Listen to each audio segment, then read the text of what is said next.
That's the wrong Facebook. That's the wrong Facebook. You found the wrong Facebook, fam. Who's Deanna Phillips? Oh my god! We don't talk about that bitch. All right. I got. God, Deanna Phillips. I think we're on the right Facebook. Oh my god! Go back to her old pictures. She's developed a crack addiction, and she's had multiple kids. I knew her when she was 20. That's terrible. I don't care about that. I'm happy it happened to her. But don't look at the ugly pictures of her. Okay. Look at. I get bad bitches. Don't look at that ugly bitch. She looks like a fucking. I'm gonna look at her real quick. I know she didn't block me on this one. She can never escape me. Deanna Phillips. Okay. 8 years ago. Yeah, don't look at her. That was not 8 years ago. That was probably 8 years ago. Shut the fuck up. I'm deleting that shit right now. Hold up. People see that? No. When you look at my Facebook, you can see that? Yeah, it was like one of the first things I seen is that you started a new job at Boyfriend. All right. And then I clicked on it, and there was Deanna Phillips, because like 8 years ago she put a not. Do you knew? It won't let me like friend request it. What? Some crazy war here, man. Just stream this, man. Okay, hold on. Let me go to the search bar, and we'll find Westy. Westy. Yeah, it's just Westy O'Brien. I saw you liked my stuff. Yeah. I love dogs and cats, and I drive a Ford Fusion. Okay. I was just trying to be realistic. I should be You know, on their post. I'm not gonna lie to you, Boone. I was probably the best boyfriend she ever did see. I don't Like, think. were you like when you put that like? Oh my gosh. What went through my head? How did you find that so quick? The reason I post all this stuff, if you scroll down, there's just random shit that nobody's ever gonna see. I did that to block anything that might be you could find when you scroll down. I was trying to make it hard for people to see that I used to run this used to be my sec. I'll send you a screenshot of my perspective of like how easy it was to find. All right. Check out. Be prepared, man. I just scrolled to the very bottom. Where is that what you look like? Sigma boy. No, that's a friend. Yeah. It's like it's an old photo he took of himself. Start a new job with boyfriend. That's a funny photo. Do we have does anybody have access to the deep web? Or is that not allowed? Should we not say that on a live stream? No, I'm interested. I'll download Tor. I want if we go into battle. But what are we getting off the dark web, Casey? I don't know yet because I can. I'm pretty sure a lot of things on the dark web like cost money. Damn. And I don't have a lot of money right now. Yeah. No, I want to get. What are y'all trying to get? There's a list. Yeah, like, what do you want to do? Buy like Indian Facebook accounts or like? No, I want to get into their. I want to. When people say mean things to me on the internet, I want to be able to get into their computer. And I want to be there like Neo and say, don't respond. Don't make sure. Don't tell Casey what you're about. Don't hit enter. Casey. Larry said. Casey. Tell him for Larry though. Sorry, but the chocolate milk has spilled left to right, not right to left. That's what Larry said. That's a bar right there. Yeah, Larry is a lyricist. I'm Larry and I'm walking through the woods.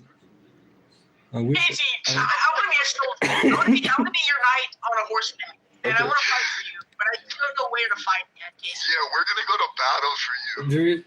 Are we I'd die for you. okay.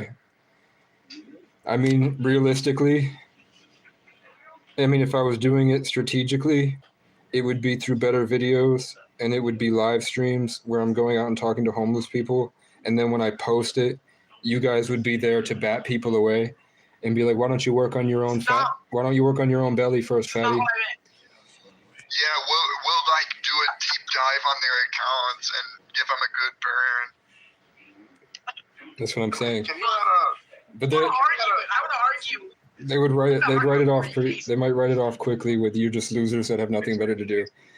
And then I would say, good, prove us can you wrong. add a music prompt to this era?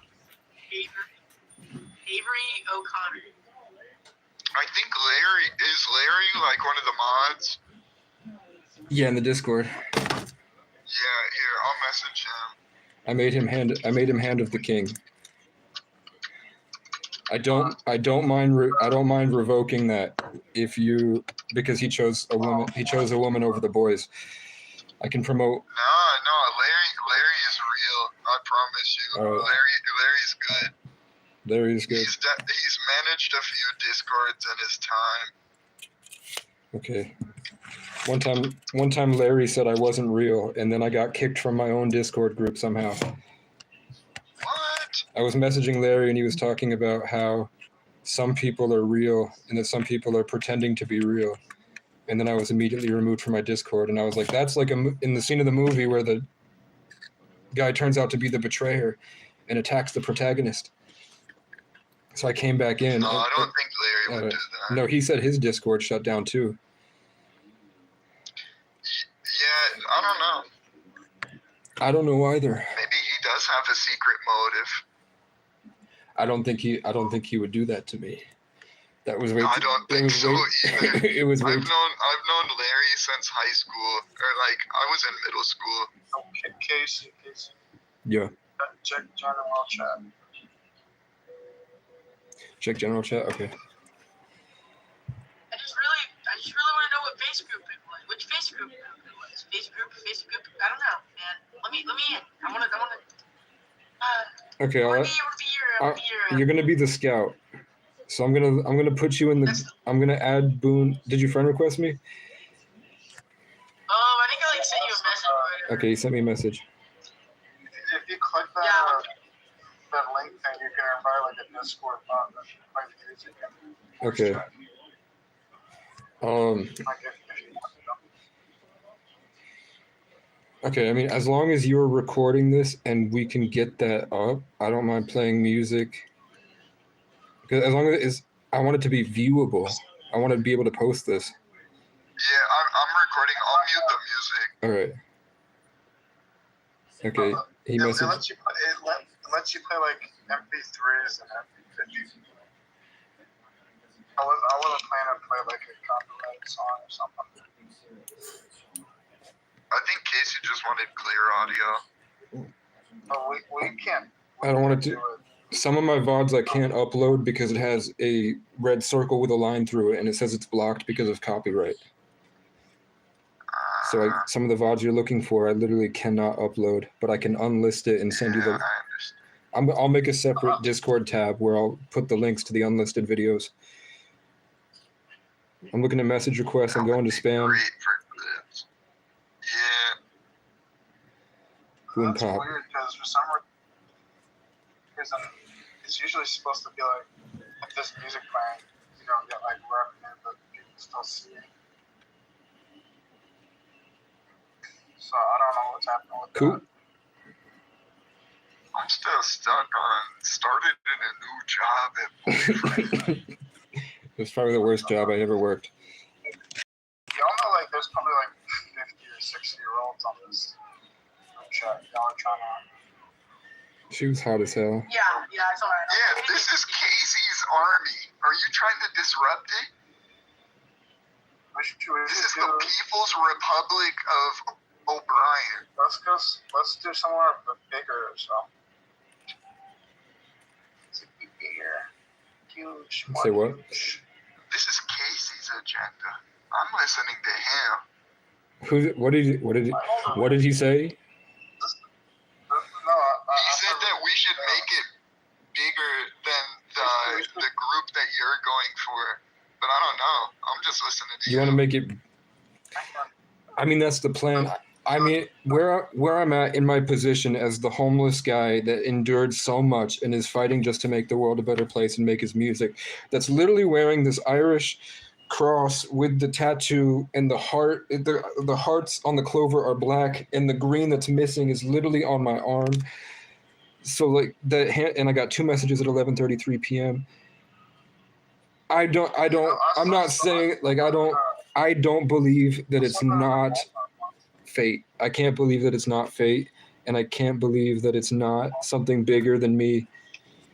So I want to do a good job, and I think that I have I'm downloading Flavbot right now. How do I just hit the link? I think Aries added one. Okay. Or I think Larry did. Aries Tate. Aries late. Yes, Aries late. yes. Aries You late. found his Facebook. Aries late to the party. So one of your group, I forgot. I don't remember. It's a name I don't know. It's not the regular people I message, but he was on my suggested friends, and then I clicked it. It was a person of color. I don't know who that is in your Discord, but he's friends with all of you. He popped into my suggested friends on Facebook, so I found out where all you guys live and who you are. That's funny. You know where I live? No, he knows where like me and Larry live. We have but several- You know how much leverage that is over us. Like we That- just live here. I think I have the power to be a super savant with technology, but I'm just choosing not to. So I know I could download Tor and figure it out, but I don't want to have to deal with how many hackers are probably, like I said, I think as soon as I got a computer and opened up Tor browser, I probably have so many links that I've clicked that have allowed people to have access to my phone that like as soon as I get on Tor browser, I feel like it would stir a bee's nest. And then all of a sudden I have tons of attacks on my computer because I've made a lot of noise. So I don't get into technology at all.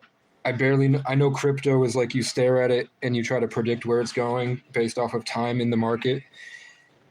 And I know that you like follow Facebook groups, and with common sense, you see how many people are getting into this Telegram so that you can invest early, and then you just have like a bot that gaslights children into dropping their money into your coin long enough for it to blow up, and then you can get out with like I know I could download an AI that does it for me. When it's up, you take out money, when it's up, you take out money. When you like bonk bot, but automated, so that when it's down, you buy, because you know it's going to fluctuate a little bit amount the whole time.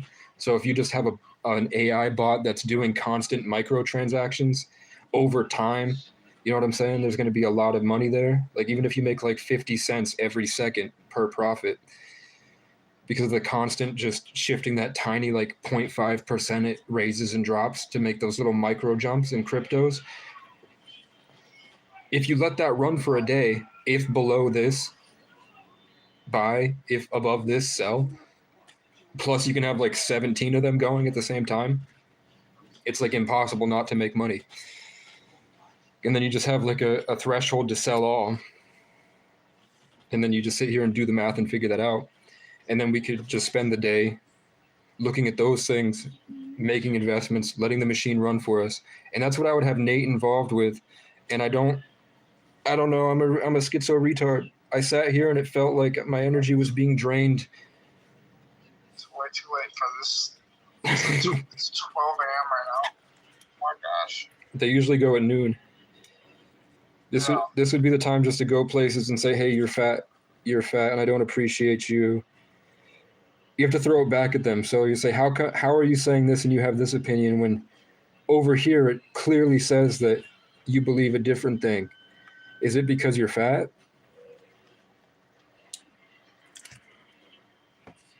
And then see how many people will react. Just like they're mad at Hank for misogynist comments. We need to give them the business. So we'll give him the business. I'm getting the invite link. I'm gonna copy the link and put it in the Discord. Yes. Yes. All right. We'll come riding in on horseback Okay. with large spears. Good chat. Daisy. Where keeps parting my song about schizophrenia. You know what though? He does. It's fire though. I don't know some. Do you? I don't know people that live in Vermont that don't hear voices or talk to themselves. Where do we argue at? Like, is it in the discussion or featured people? Right now I'm in Talking general. about Right now I'm in I posted it in general in Discord. Let's read. No, I mean like I on feel the good. Brattleboro chat. Like, where were you arguing at on this Facebook group chat? In comment section. So go to Yeah, just go to the post. You go- to yeah. discussion and scroll. you go to new posts, and instead of new posts, go to recent activity. And then Yeah, I'm looking. you're gonna see all the Planet Hank stuff, and then you can go. I can't see Planet Hank. He's deleted me for all of my accounts because I've gotten good at riding this wave of getting people invested in continuing the onslaught. And then I also have lots of haha emojis. You can see people are already coming at me. So if the oligarch pits the poor against the poor, it's always personal failure when it's just a society. Look at this virtue signaling.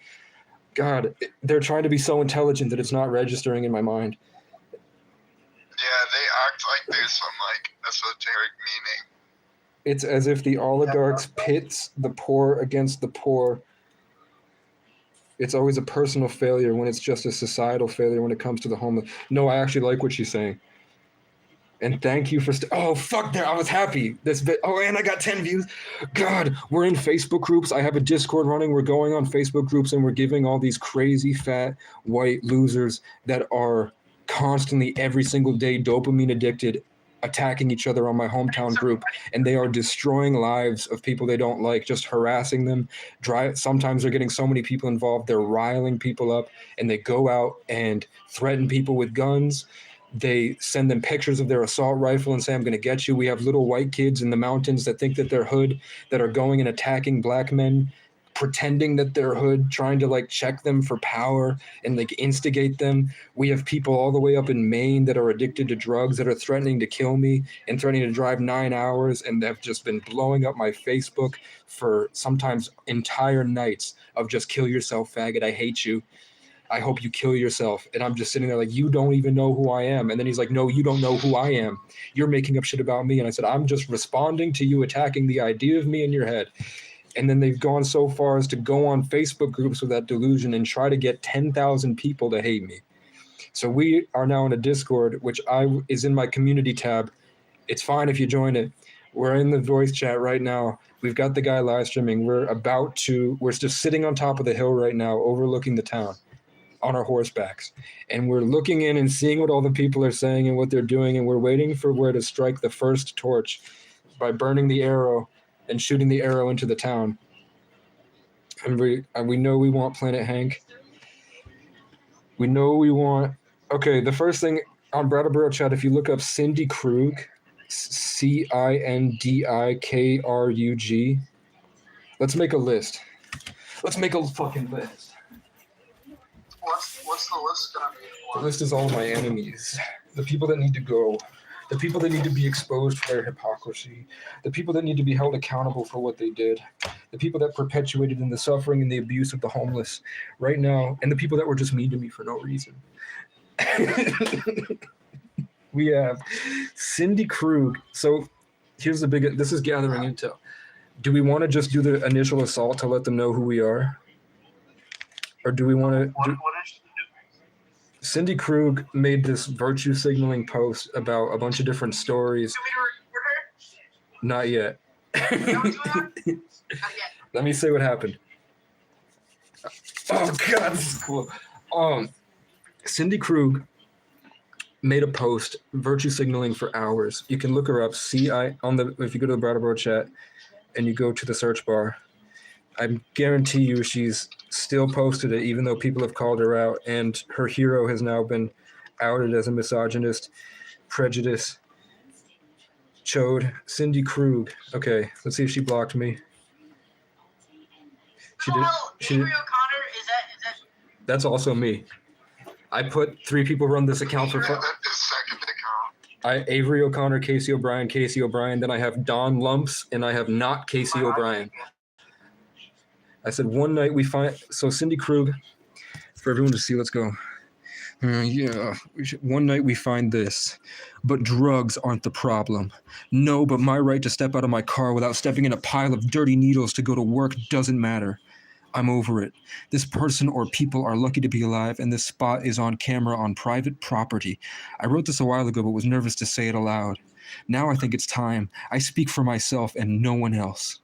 My mother worked 7 days a week through our entire childhood. We lived in a tiny apartment on Elliott Street and Oregon Street for years. Wealthy? I think not. I struggle to keep my head above water daily, yet I believe I deserve to go to work without stepping on dirty needles or have to walk through violent fights just to park in the only 8-hour parking available. I believe I deserve the right to go to work and not worry about being attacked by someone so high they don't know what's going on. Let me paint you a picture. We are simply trying to make a living, bringing our long-standing local customers back, keep our mom's legacy alive, keep Brattleboro the fun, artistic, quirky town we grew up in, and feel safe again, right? So that's nice. That's like, wow, it sucks here, and we're trying. But what they're not saying is that it's more complicated than that, and that this is like she's in a Marvel movie at a podium. So I already picked up on that little bit of narcissism, that maybe she's not doing it exactly because she's unhappy with something, but more that she's riding the train of people that we're hating on and attacking homeless people. What are we trying to do? Trying to ruin Cindy Krug's life. We're trying to overthrow Cindy Krug for slandering homeless Okay, people. no, this is the problem. So this is cool, right? Like, that seems nice. She's like, I come to work in the morning and find hundreds of little stamp papers in our alley. Like, that's nice. In this comment, see how it got 360 likes? Good in America. Good in America. She's got a clean house. America is. I agree. I don't know. Black America. Who's Deborah? I agree. Whatever happened there, man, I agree. So, Who is Sorry, Deborah? Casey. Sorry, Casey. what happened? I'm sorry, Let's reply to that. And Alistair. I don't know what? Boone, what the fuck? Boone went crazy. Sorry, Casey. I love it. I'm listening, but you okay. The problem was when she got all these likes, her character completely changed, and she started saying a bunch of stuff that was like, Oh, so you think she's doing it for clap? off, She's yeah. doing it for Facebook clap. The clout got to her head, and then she immediately became a public speaker at a local event, and the event was designed to put 250 people showed up to elect somebody that was going to get into power, and then their first rule of action was to take all the money for mental health services and put it into law enforcement. Oh, So people that are homeless and people that need a sleeping bag, or people like me that needed a couple meals, or people that like me that need to be in this hotel, like all the good things that have happened to me, they want to take that away and give it to the cops, who have been nothing but abusive in my life. So like the cops are like real citizens, Casey. cops are real citizens, but when the camp, Everybody's a real citizen. Yeah. except Mexico, Legal, not legal. Yeah. I think everybody has a right to You're not real here. so I did, you're still a citizen, aren't you? Yeah, you're still a person, but you're not an American citizen. You're just not. I said, I'm just gonna, for the people that watch later, my response to that was the problem in other groups or other posts where everybody was saying we should just get these junkies out of town. I can't fucking stand junkies. I hate these junkies. Get them the fuck out of our downtown. I'm sick of seeing them. I'm sick of hearing about them. I don't want to see them when I bring my kids downtown. And they're just talking about homeless guys that are just standing there. They're homeless and they're sitting down just at the parking garage, down by the bus station. Some of them get violent and have problems, and that causes other homeless people to have to fight them off. But there's also so much more trauma going on in their life that they have so much more they're dealing with. You know what I'm saying? that it's not that these people are just on drugs walking around zombies. So to hear people like riling each other up, junkies, all this junkie talk. So I got mad and I said, we need more junkies until you guys get off Facebook and find a solution that isn't segregation or violence. So that was because they were trying to put a community ordinance to ban people that they didn't like from being downtown. So if I walked in and they saw my hair, with a community ordinance, they could have lied and said that, are you following? They could have lied and said that I did something I didn't. Like they could have said that I was being disorderly or reckless or put some, like maybe bumped into somebody on the street or just anything. Yeah, they're just being haters. Yeah, and that they were trying to change the protocol so that police could remove me from the entire town at once.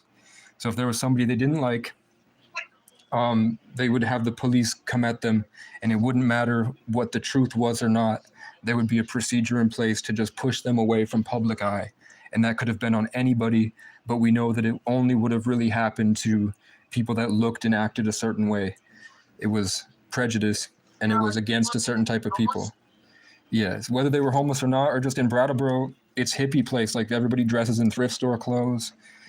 They all do drugs like psychedelics. So some of them have like normal townspeople with full-time jobs have the crazy hair that you see like people that do psychedelics have, like me.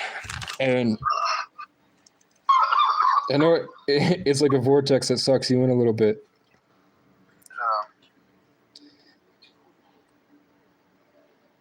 So I posted. How do you feel about women? How do I feel about women? I personally don't like. I mean, I think women are attractive, but I think I hate women, Casey. How old are you? Yeah, I think I hate women, Casey. How old are you, man? I'm 14. Casey. You're I think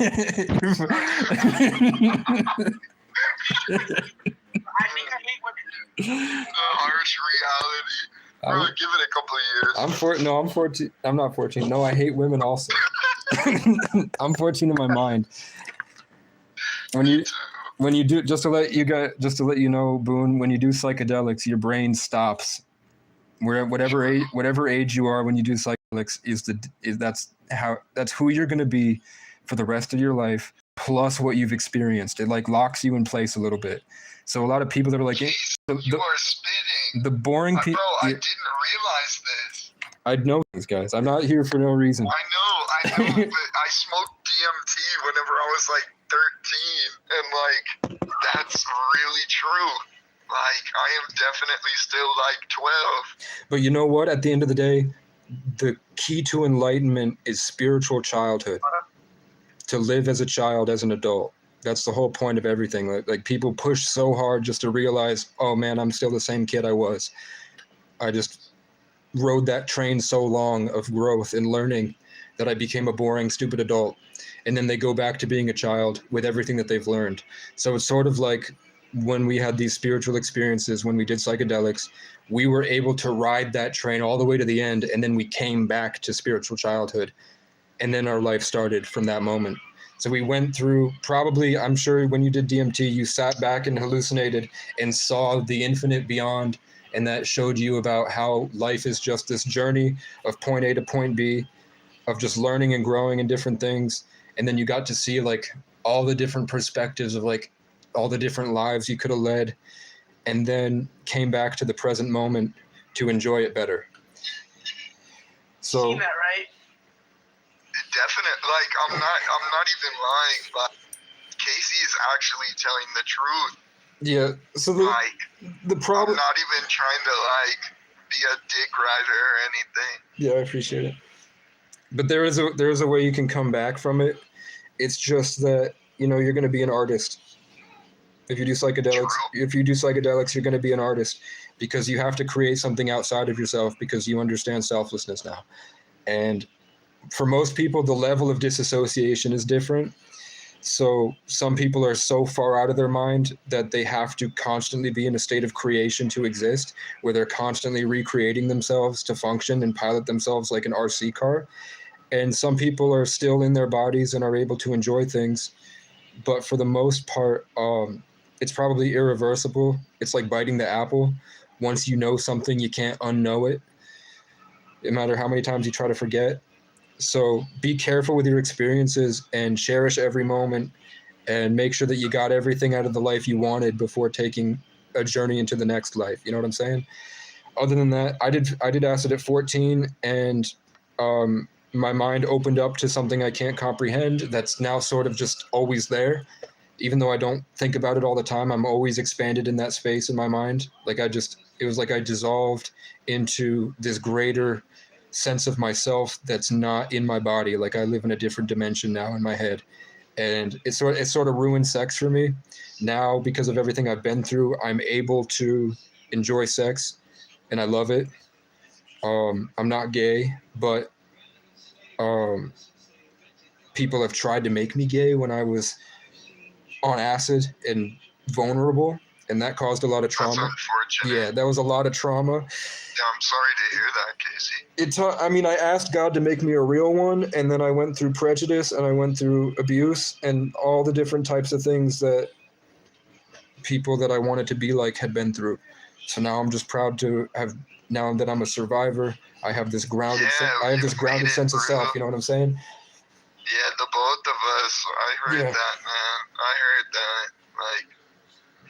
Like, At 14, I don't think you hate women. I think that your balls need to drop a little more, and then I think that you just need to work out a lot, because I think you'd love women once you're in a position where you can provide a better experience for them, because they're a good woman is someone that gives and isn't obsessed in taking. Every bad woman I was with was more worried about what they can take than what they're giving. So, and they like when people are like MAGA role players and MG Tao and like the people like the red pillars, when they talk about a bad woman, it's somebody, what they really mean is somebody that is investing all of her time in other people, so she can't give you her full attention and who she really is, her authenticity. Instead, she's living like as 7 or 8 different personalities in 7 or 8 different romance films with 7 or 8 or more different guys. Or she's just sort of like a sex factory, like she's running, like her body is a business and she's running a business. Do you know what I'm saying? Like she's sitting yeah, there. I think Boone is like intimidated by the idea of women, and he just needs to like, We don't- what you said. we Like, don't- we let don't it- know. let I it- think let it drop. I No. said that I hated women because Yeah, but saying Wait, you let- hate wait, let him women, talk. you are 14. Let No, him- you are 14. Like, it's not like. I was a super genius at 14. I want to wait. Say Yeah, it. no, I do want to hear what he said. Let me hear- Sorry. I'm just saying, like, you're 14 and you haven't lived like all of what life could give you. Is like all.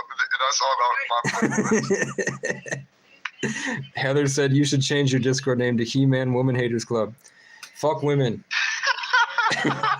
We hate them. Bro, I love women. You ate the I love apple. girl. No, I love women too. But I also hate women. Why do you hate Yeah, no, bro, it's reality, bro. Women just do foolish things sometimes, bro. Women just do foolish things. I don't know. Boone? Why Where's do it you, going? Boone? Why do you hate women? They tried to get Wait, say again. What'd you say, Casey? Why does Boone hate You women? get a soda. You want sodas? You want a soda? That's my last one. Oh, I got a water. Thank you. Wait, why does Boone hate? Boone, I haven't forgot Cream it. soda. That looks good. Let Boone speak. Sorry. Why does Boone hate women? Well, basically, I hate women because a whole bunch of women reported me to the principal because I kept making like really inappropriate jokes, and I find this being. I was making jokes about like except that one of the girls like tied me up and forced me to eat boiled eggs, and I was like, I don't like What? boiled eggs. And then like I was very dumb, silly, like immature jokes, and they reported me to the counselor, not to the counselor, but to the principal. And the principal calls me in and calls my grandmother in, and I have to like repeat the stuff that I've been saying, like the inappropriate jokes to my own grandmother. And I don't know, I hate women.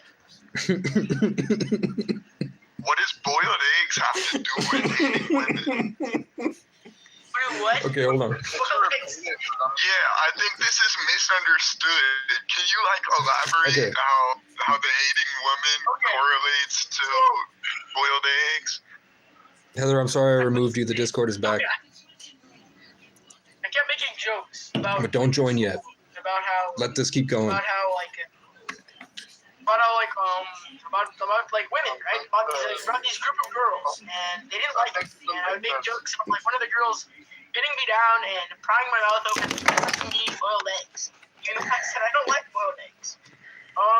And another joke, I said, well, I mean, she was just standing there with her big honkers, I mean, just waving in the wind, and she's Nice. like, hey, come over here. And I'm like, well, I don't know, I'm a good Christian man, I got a family to get back to, and she's like, oh, just come over here. And then it just starts pouring, as if God was begging me to go into her house.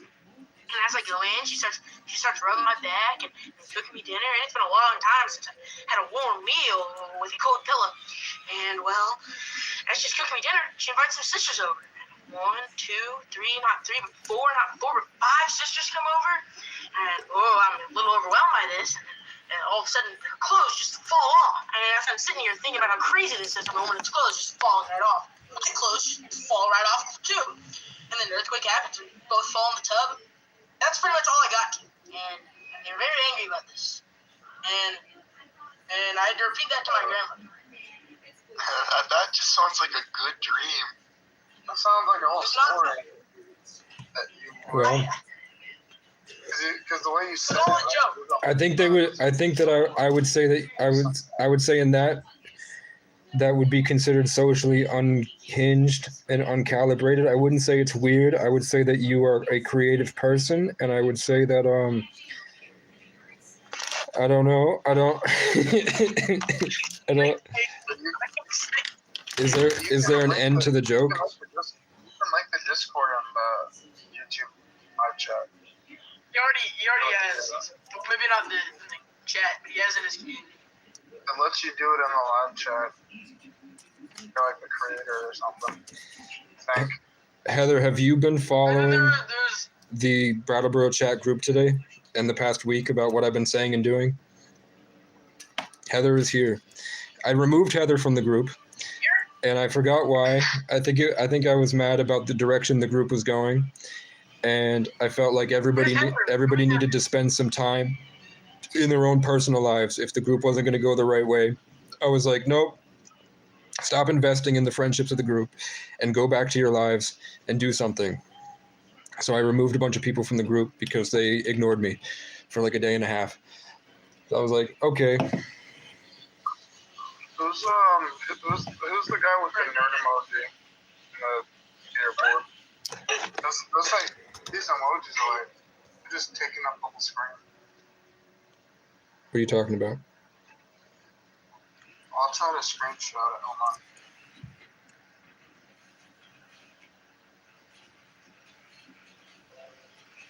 I see your little daredevil drawing here. In case. Yeah, you don't see this. What the fuck is I that? don't know how to. No, I don't see it. What the fuck? Is this? What is that?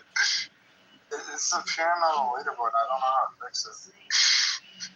Some other service. You might just need to restart your Discord.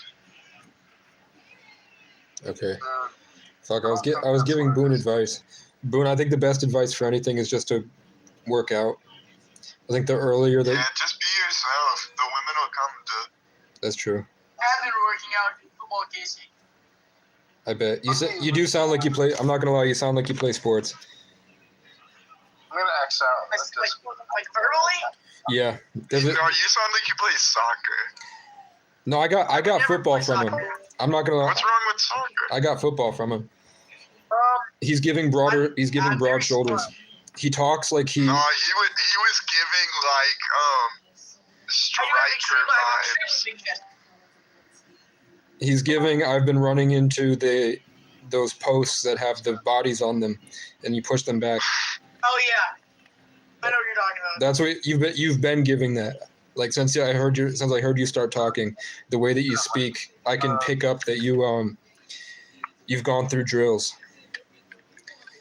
Like I can pick out people that have been in the military. I'm not a good at that. I was hoping. Go on drills. Probably over 30 minutes or something. We did not go to battle. Well, she took the metal water bottle and she bashed me in the back of the head. Is this a true story or? This is a true story. This is one of the girls I made very angry. It was about unibrow. She had a unibrow. There's a couple comments about the unibrow. That's crazy. She takes a metal water bottle, smashes me in the back of the head, Whatever. and I'll take it back. You really might actually hate women. That's fucked up. it really hurt. I mean, who doesn't hate women a little bit? No, but I'm but fucking he was with you. just sitting there, like he made it sound like she was just there, and he put up her. Oh, you. I mean, shit. If somebody was talking shit about me, I might just smack them with a metal water bottle too. I mean, if the option is there, like if there's a metal water bottle, like. I was turned around like completely like with my just completely like in my own world, and then I just hear an extremely loud metal like dong noise, and it really hurts. This is really a weird image that. This is really weird tweet that I saw. I like just shaved my head. Like I just shaved my head bald like the day prior. Okay. Oh, your bust's cut? Well, it was a little forced. I got Casey hair. Me and Casey got the same hair. Look in general. Cindy Krug, Cassandra Wait, why Bird. did you look at the Cindy Krug, Cassandra Bird. Look at Where are my offs? general for a second. Rowan. That was fun. I don't know how to create. I need to. What's up with that guy? I don't know. Have you guys been scrolling through the Brattleboro Facebook? I was earlier. I'm waiting for Mark's. Cindy. We were talking about Cindy Krug, and I was going through about what I was saying to. I put her basically. She lost her mind. I trolled her, and she took the bait, and she lost her mind, and she was trying because that originally was saying, you know, I'm unhappy with my community and I want to see a change. But I was like, bullshit. I know there's that little white pride hidden in you, and I know that you're not seeing them like people. I know that you can't empathize with these homeless. So I trolled her to see what she would do, and she immediately started lying about me, slandering me on the internet, came in and was saying stuff like, everybody report him right now, go, go, go, go, go, you're going to get out of here. And I'm not really, I troll in a way that's very important, and it's still educational and it's intelligent, but it comes through at a way that's hard for them to deal with, if that makes sense. Like, you can read it. If you go back through Cindy Krug, you can see, and it's going to sound socially unhinged, because that's the point, is that I was hard to understand, and I didn't go away every day in a group that won't remove me. I didn't go away for months. And eventually everybody turned to my perspective, and they started saying and copying the same things I was saying. You're targeting a select minority. You're doing it in a way that you can be strategically prejudiced to people. So I made a difference, but I did it in a way that was very hard for them to understand, and it was almost annoying to read. So I said, you guys need more junkies until you guys get off Facebook and find a solution that isn't segregation or violence. I'd argue the suffering you're enduring, cry emojis, is nowhere close to what they have. My controversial opinion is that I hope you're all victimized as they were. Until you stop grouping them all together, all these people that she's talking shit about need to be a change in her community because they're leaving needles.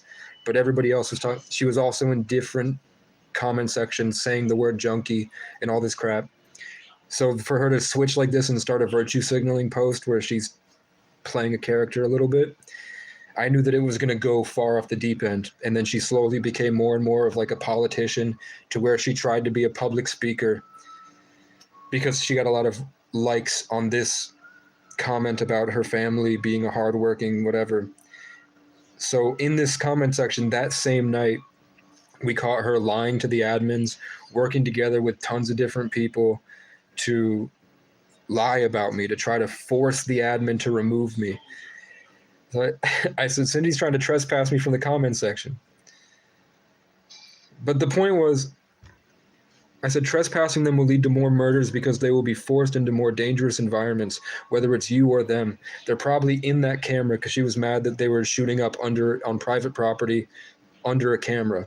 I said, they're probably in that camera as a form of feeling safe from you, meaning the community that might go out and hurt them because nobody's there to defend them. And they might, for whatever reason. Does that make sense? Yeah. Okay. I know it's boring, but I get it. it's boring, but No, you I know. I understand what you're saying.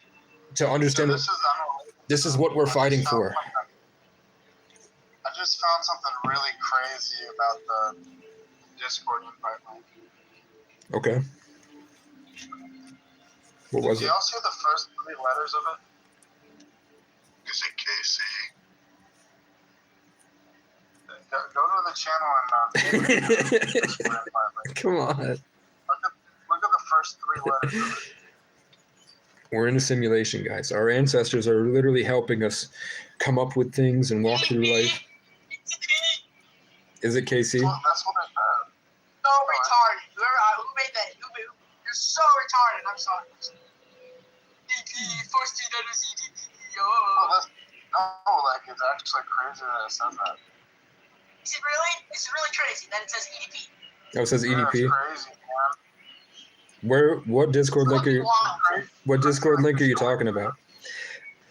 What Discord link are you I'm talking talking? about like What's yours? in your channel bio, like when you go to your channel bio, Oh, you yeah. scroll all the way down. It'll have your Discord link. EDP. Inspired. It says EDP. Yeah. All right. It says There- first 3 Why do we letters. care about that? We'll remove it. Yeah, I call it Something retarded. cool like KC. It's literally like autistic bullshit. EDP I'm W. just saying it's weird that it says that. Oh my god! Yeah, that's weird. Oh my god! EDP, guys. What if it's gonna be done for Dude, zero? Bro, he's gonna be looking for Yours is cupcakes, you know? This Boom guy is You know that part, Stacy? Yeah. Gideon is a Sagittarius. Is Kai Cenat is a Guy Cenat is a Sagittarius. Their best content was them going on a. What's with the All black people are Signs or whatever. Sagittarius. Say what? what's the lore around the signs and whatever? I think that the same way that in order for a fruit to grow in a garden, it needs the entire ecosystem around it to be at a certain place for it to grow. I think the same way that we grew in the Garden of Eden or the womb on a branch, umbilical cord, on a tree of life, placenta, until we grew full term and were cast out to toil the soil naked. I think that we're a fraction of the entire universe. So the entire universe that's going on around us, we're a part of the entire thing. So the universe is always changing. We're constantly moving. So depending on the certain day where we are, the circumstances of our life will change. So what astrology is saying that based on the day you're born. There were certain ways the planet was that incorporated in you that will be present for your life. Because I'm a Sagittarius, there are certain traits that were heightened in this realm when I was born that allowed me to maintain that. So because I was born in Sagittarius, the blueprint of when I was born is embedded in my system because that's what I grew in. That's what I came out of the womb in. That's the first moment of my life in this being trapped in time was there. So as the seasons change, the attributes and the primary focus of our world changes, which is why the events of our life seem to unfold the way that they do because it's there to teach us and help us see the world in different ways. Okay, I thought people left, but someone showed up. What Who's is this VC about? who the fuck are you? We're just here. Who the fuck is Ted Bean? I don't know who's Some guy. What up, Ted Bean? Right now, we're sitting on top of a metaphorical hill over a small town's group chat, and we're getting ready to attack them. We're just figuring out who and why. We're gonna do a raid. We're about to do a Facebook raid. Oh yeah. How the fuck did you find us? I saw this guy randomly, so I invited him. I guess.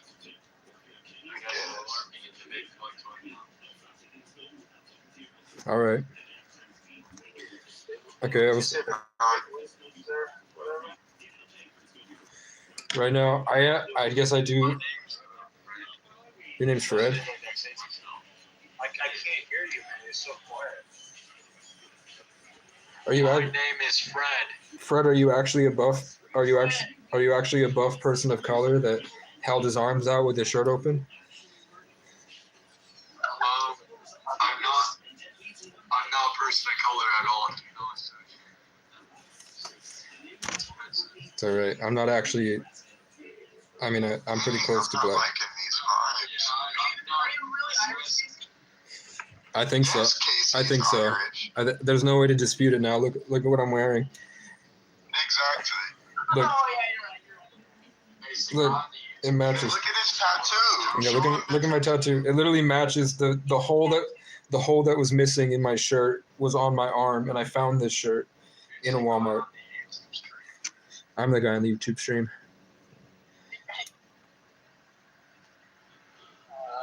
Do you hate women? Yeah, me too. Yeah. Because it sounded like he doesn't like black people. I love black people more than white people. No, I'm talking about Ted Bean. Ted Bean said that he would not like to associate with With black people that take people their of color. shirt off and hold their arms out. Actually, black people are pretty bad.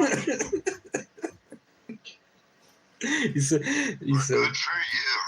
Good for you. Bo- Boone, the cities don't count. If anyone in the cities the people in cities are not representations of actual people. When I go to cities, it's like I can't speak to them. They're like speaking to the robots in a video game. When I go to cities, there's just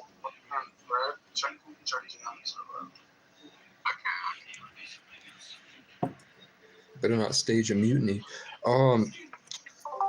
We're going to who the fuck? Did you change your profile picture? All right. I had to put on somewhere. Wait, are you a ginger? All Is right. that you? You look a little. I have a soul, thank you very much. Okay, Wearing the shiesty mask is crazy, I bro. believe you. No, I'm a gangster, nigga.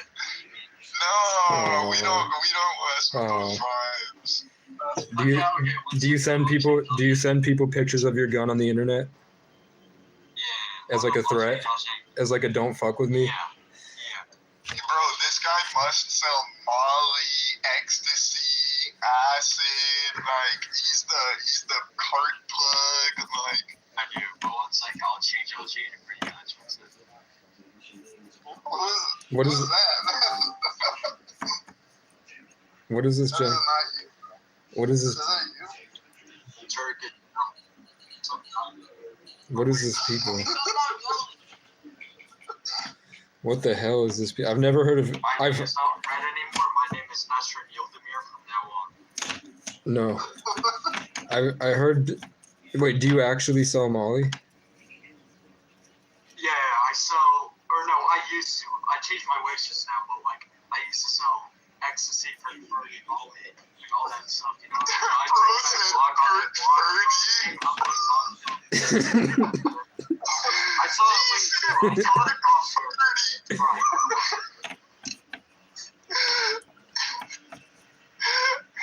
You know, Dirty Sprite 2 by Future, I sell that.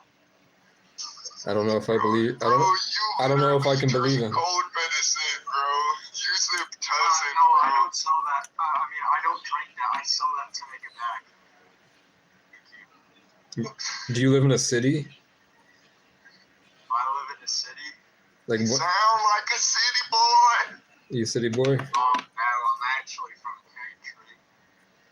The city I boy. live in a small town in Texas. Texas? Not really a city boy. Are you close to?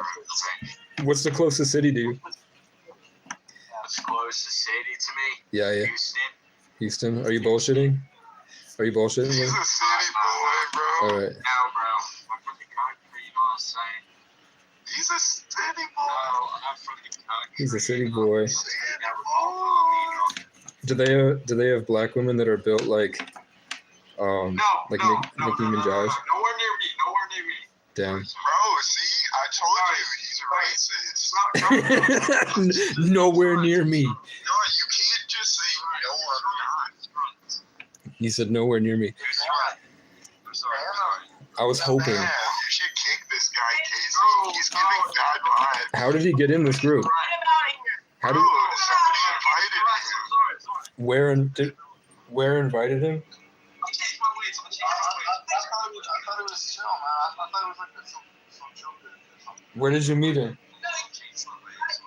Some server, I don't know. What's her like on Discord? You don't know? Is he gone? No, he just keeps leaving and rejoining and thinking that it refreshes his profile picture. Guys, my name is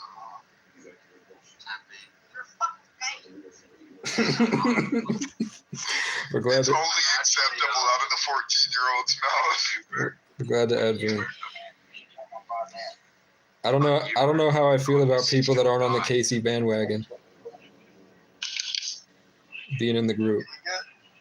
Yeah, being on the Hey, Eagles fly, okay? Eagles shouldn't have won.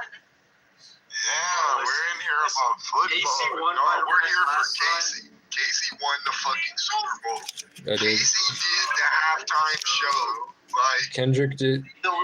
Those are all. Yeah, it's all me. see that, man. You gotta see that next time, man. It's all me. The Chiefs All right. should have made his. You gotta go They on, did. man. Yo, your only MVP is Patrick Mahomes. Everyone else is All right, irrelevant. they can talk about the game. I don't even know anything. Okay. See how many times you get that in Halo daily? Say what? How many times do you hit that in Halo daily?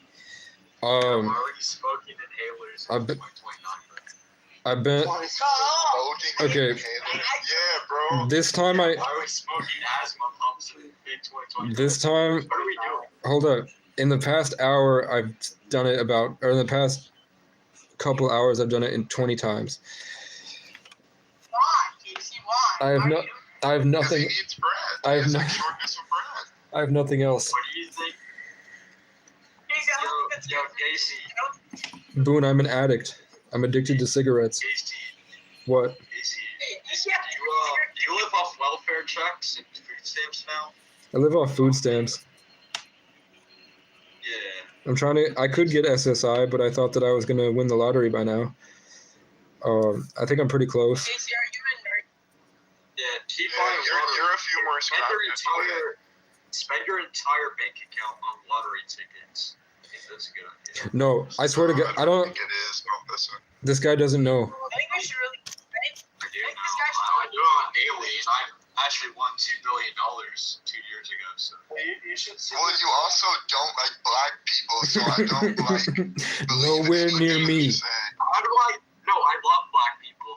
Nowhere near me. I've been recording this whole time, and just so you know, whenever I do this edit for Casey, you're gonna be in all of it. whenever you said black people, don't put them around me.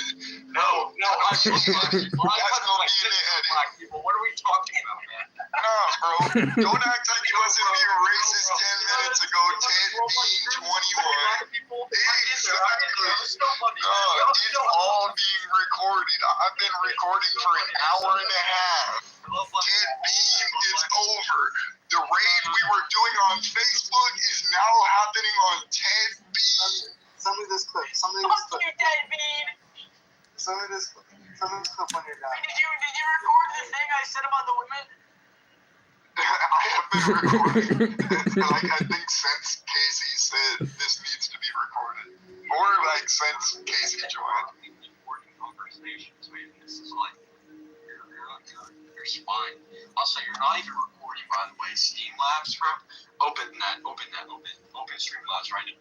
Yo, dumb ass. I've been going this whole Not time. even recording. Niggers. Nice. Bro. It's not gonna do anything. No, chill, bro.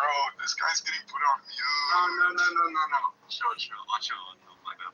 You said nigger so cool. Nice. No, Nice. He had to sneak it in. Bro, they're spamming the gamer word, and it's not even funny. I think I muted him. It's always fun. Bro, chill, Ted. I muted You him. gotta ban Ted Bean. I'll ban him. Should we give him a You gotta final? fucking ban Ted Bean. Do you- Up to you, Casey. Do you- I have no pull here. I'm just a humble All servant. right.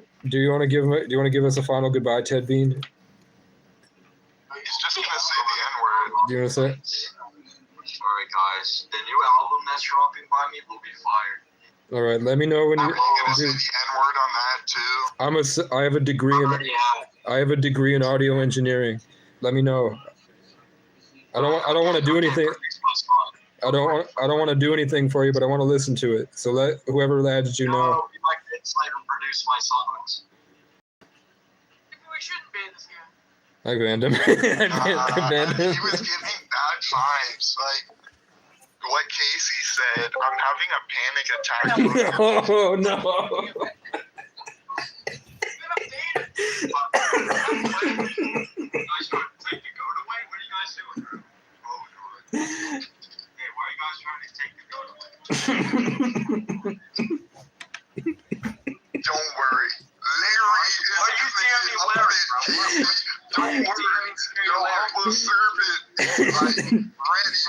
Why are you DMing Scary Larry, bro?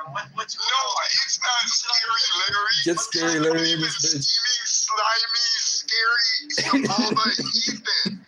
We're at the good Ethan arc. Like, we're Alright. coming full circle. There's nothing wrong with Larry. Who the hell is Ethan? Larry, Ethan is in an old video. I had a guy. I used to live with a guy named Ethan that used to record for me, and he became more and more psychotic and schizophrenic the longer I hung out with him. And at the very end, he was like screaming and cackling that he stole my soul and my angel wings. And he was like, I was living in a shelter, and he was getting all the other people to tell me to shut the fuck up every time I spoke. And he was like following me around and lying about me and just like doing weird, like he would come up to me and be like, be careful who you're around, you might disappear. Like he was gonna steal my energy. And then I tried to help him a lot, and he's a cool guy, but then he just like slowly got weirder and weirder. And then I left him to the wolves, and then he developed a crack addiction immediately. So and then every now and then he comes back and sends me he spams me with Bible verses and says that we're brothers eternally. And I'm like, no, you're a smelly weirdo. Get the fuck away from me. And I block him. So that's smelly. Bro, Ted, you know something's up when even Heather said, dang, the N-bomb? Bro, Heather put her 2 cents in, bro. The Council of Heather has deemed you unworthy. Heather. All right. You know, the more that we're talking, the less I even want to attack these people, and the more I'm just like, man, I still want to. I still think that they deserve it. Let me check. Where is Larry at? This is for the bitches. Larry's woman needs to see that Larry is a respected member of the community that does something for the boys. We need Larry's going to exert his authority as hand of the king. And she's going to be like, "Oh my God, you're like the assistant to the regional manager." And he's like, I like that. I think Larry would have liked that too. He'll hear it. I pinged him in general chat. I'm gonna come back. Oh my God, you're like the assistant to the general manager. I like that. Why you keep muting and unmuting him? "Who? Dude, I can make one of you a role." Roll? Yeah. Make me a role that is called women hater. I was gonna say women hater. I'll make you women hater.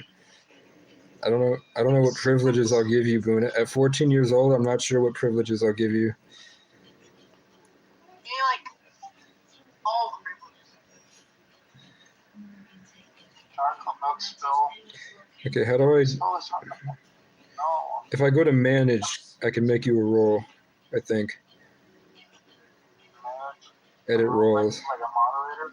No, I can just make it. I don't have a role name, so I can just make him Hand of the King, which I can't do out of respect for Lawrence. Larry has messaged me, guys. Larry has sent me a message.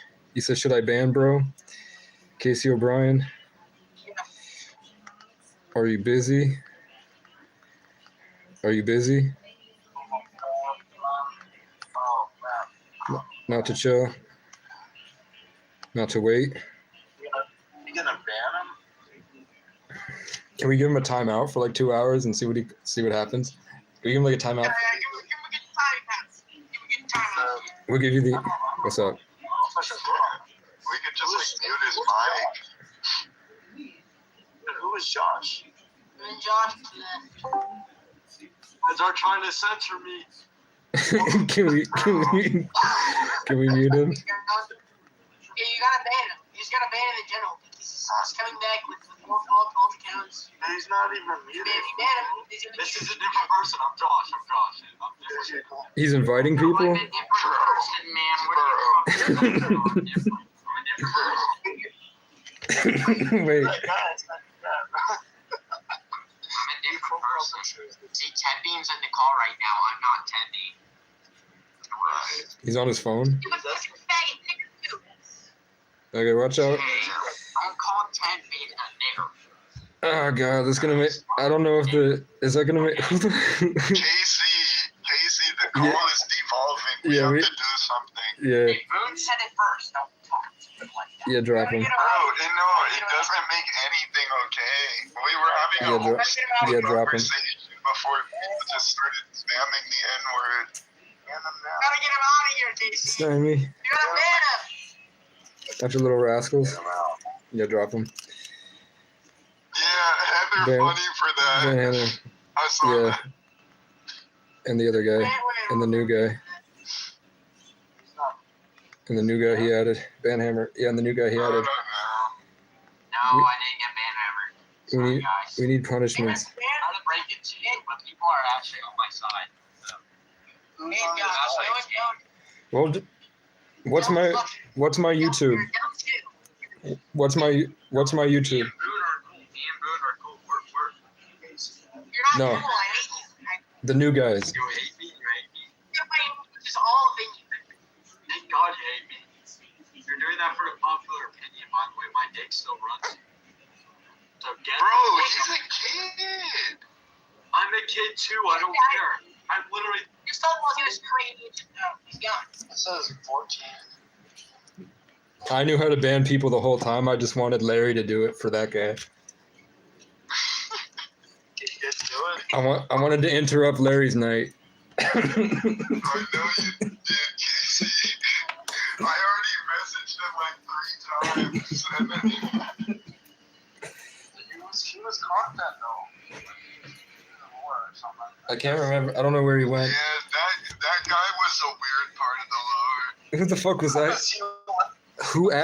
Where added him from a server that he The won't Ted name? Bean stream will forever go down. Ted Bean. I don't know how I feel about that guy. Like, especially with like how Casey said, "Are you a person of color?" And he immediately just like, No, far away from No, me. he didn't even say please. He said, "Don't associate me with that." And I That said, was bad vibes. I said- that was really bad. I said, vibes. are there any black queens that are built like Bugattis? And he said, no, far away from me. Yeah, that was bad. Like, Okay. That threw me off. He's a white kid that wears a shiesty. Yeah, and I think he got mad that I was like joking You called him around out. about that. You called him out, man. I think he got pressed that I called him out for being like a fake little suburb kid who like quote unquote sells drugs. I sell Like, per 30. I called him out and then he got sad and self-conscious. I banned the other guy for 7 days. So he might come back. That's probably good. He might come back Yeah, next week. no, he said, "Look, I don't know what was up with that." Okay. Does everybody have the Facebook group added?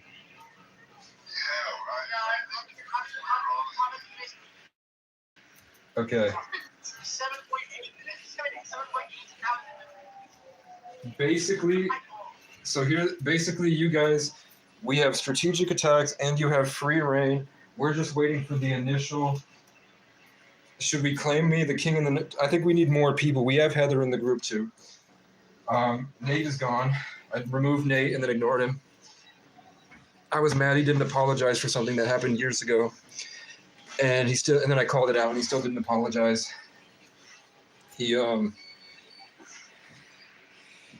don't know if it's necessarily bad. I think it's bad. He the first time I ever brought my girlfriend to see him, and I like hung out with both of them together. He got her Snapchat, called her a little mouse, and then she left. And then after he left, he tried to meet up with her on Snapchat, and then he went to where she was, and then he tried to hug her, and then he left. So yeah, I was like, I've been dating this girl for 2 years. This Hubert guy in chat. Hubert? probably Ted. There's somebody in the chat. Yeah, bro. No, it's crazy because Hubert. This is definitely Ted. Hubert is like this art guy that was created by a black guy. And from what I'm understanding, Ted doesn't like black people. So him having his profile picture as that guy is very misrepresentative of him. It's Hubert Skeletrix. It's made by this guy, Edward Skeletrix, who happens to be black. Who dropped the link that's making them come into this group? I see him right here. Who? Oh, it's an AI. Where? Why did you put people in what server did you put my Discord link in? I think it was like a public one. Why? Casey, what should my message be to the group? I want it to be where I make my presence known, and then everybody's there with me, sort of like I pop up in the center of town, and we're all on horseback, and I have guards and knights, so everybody immediately knows that we're there. And then I want to start addressing different people for what they did. And I also, at the same time, I want a camera pointed at me where I can share my testimonies and share stories of homeless people. And I want to basically burn them all alive and start anew in the ashes. So we need to be making noise, and we need to be loud and proud. And we also, I mean, Is that just a thought, or is that something you've thought about? it's something that I've thought about, but I don't have words to it right now, other than mentally or It's whatever, better when they. whatsoever.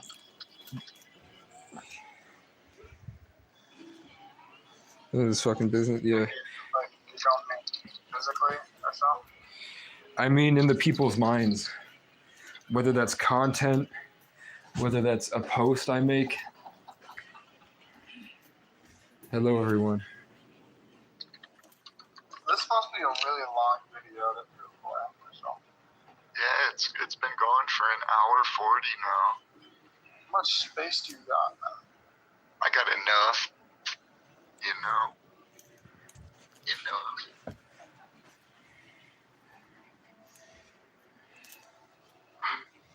I'm that guy. I'm kind of late. No. I can't instigate them. I was hoping for a bigger backlash on what I said tonight. I'm probably not active enough to cause as much of a.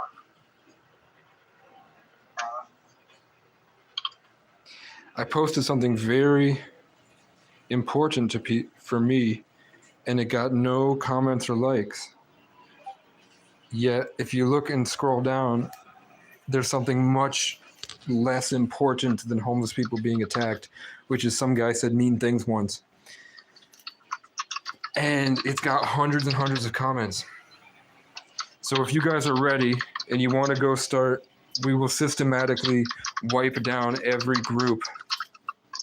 But then it's going to be a few days of constant rhetoric back and forth with these fat women and with these incel men who are virtue signaling. And we also have to maintain an aura of common sense. You should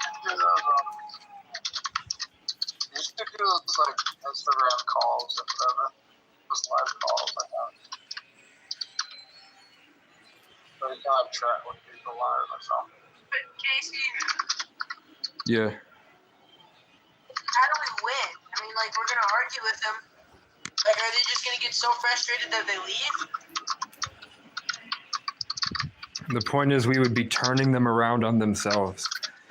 So everything that they say, we would be calling them out, and then you guys would learn the basics of how they bait, and I would show you how they virtue signal to avoid accountability, and I would show you how they try to divert things by playing, like if you just look through the comment section, you'll see them, they turn into like TV show characters for a second, and they think that they're hitting you, basically like a deer, how it like bucks its antlers, and then, or like a goat puts its head up and then rams you, how it like stands up. They do those things. And then when you just say no and this.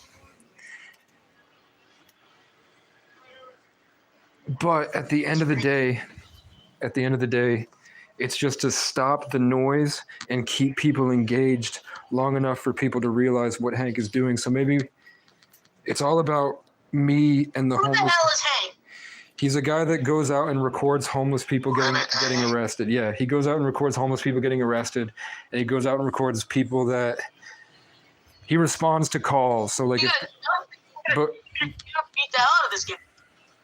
the problem is that he's gaining a lot of traction, and the people have done a lot of stuff to his victims, basically, like the family members of the people he records, and the people that were like, one guy passed out in traffic because he was on drugs. Cops brought him out of the car, and then they grabbed his arm. So he was like, what the hell? And then 6 cops picked him up and then dropped him, drove him onto the sidewalk on his face. And they had no lawful reason to do that. It was completely illegal. He had no warrants. He had no arrestable stuff. The cop broke a lot of protocols and procedures to do that. And then, his child, that's what they were trying to do. They were like humiliate him and his family and do all this stuff, really, really hurt him to get him to stop. Because they can't just do positive reinforcement. They can't just talk to him. They can't just, yeah. They have to punish them and hurt them. So I don't like that at all. And I also don't like that Hank is the type of person that, say there's a giant brick wall and somebody spray painted a green heart in my hometown for me. Instead of putting his logo next to the green heart, he spray painted his logo over the green heart. So it became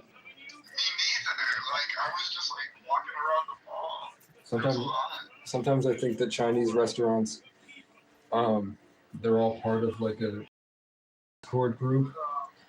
Like I think that Chinese people are so organized. Like my racism towards Chinese is that I literally think that they're so organized. There's some type of network hive mind that they're all working together as like a unit. Like every Chinese person is like a bee in a beehive. I have that racist belief about Chinese people. For some reason, I think that there's like minds that they're all a part of.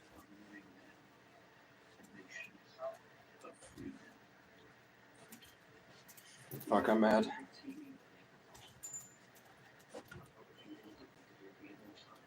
I was hoping more people would join.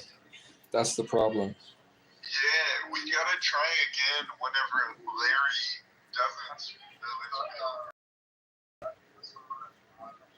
I thought that meant he was with a black woman. I said random. What about random? I think Random. He was like, he might have been show. I don't know. random is 15 years old. Who the fuck is Hubert? Hubert? That's Ted Bean. Why is there... He went back in chat talking about free Ted Bean and saying the N-word. Did he say it? Yeah, he got a little malicious. Oh, yeah, sure. He got a little malicious. Yeah, I don't know. Ted Bean was just bad vibes. I can't explain it, but he had a presence. Can you say Burger King foot lettuce? Burger King foot lettuce. Oh wait, You number sound. 15. Burger King foot lettuce. That's just The your. last thing you'd want in your Burger King burger is somebody else's foot fungus. But as it turns out, that might be what. I do watch it. Yeah. You I didn't don't even know have. why I know that. You didn't even have to change your I know voice. the rest too. I really do. How do you know the whole thing, though? Whenever I said that I'm stuck at 13 or 12, I wasn't lying, man. I wasn't lying. I'm 20. Yeah.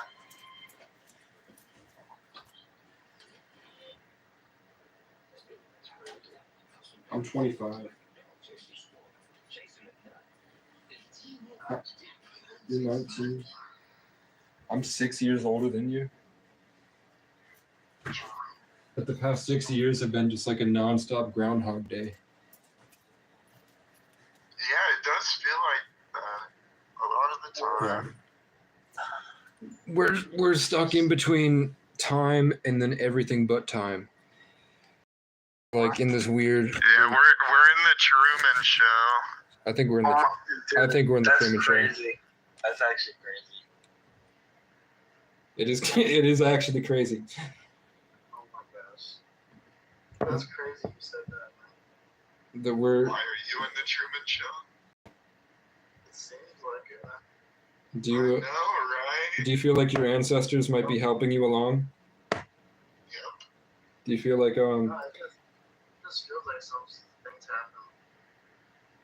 It's- very weirdly. So. like that Rick and Morty episode where Morty realized the squid were all talking to each other, and then they realized he caught on, and they all followed him back to his house? Just kind of weird, Nate, like. do you remember that scene in the Truman Show where he hides in the basement, and then the neighbor breaks into his house? Yeah. My friend Nate has done that to me before, where I woke up to the Matrix and I was hiding in my apartment, and then he just pulled up into the parking lot and tried to get into my house. And then he tried to. That's no good. I have these wake up moments, like I have wake up moments where it's like reality is so far from what I thought it was, and then immediately there's a knock at the door and some stranger wants to lead me somewhere. Or like police will kidnap me. I've been kidnapped before. I've been literally kidnapped by a church. I've been kidnapped by many people actually, because I would wander around and then I'd have this one moment where like everything clicked in such a weird way, and then a stranger just walks into view, and then I'm taken on this crazy journey that ends like I've had like. Do you guys remember? Did I tell? Do you guys remember that story I said about the green lights? I won't tell the story if you don't care.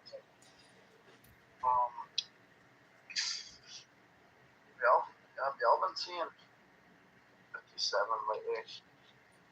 That's 12, which adds up to 3. What's your birthday? December. December what? December. I don't know your name. 6th. December 6th.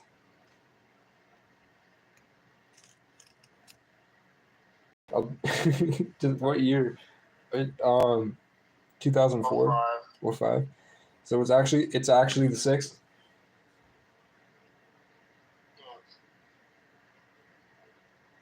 15th. 16. Okay, it was hard to hear you. I need to turn your mic up. So 12/16/05. So you're a 7 life path. Or you're a 3, 4, 10, 15. You're a 6 life path, and you're born on a 7 day. So you're 7/6. 7 and 6 is 13.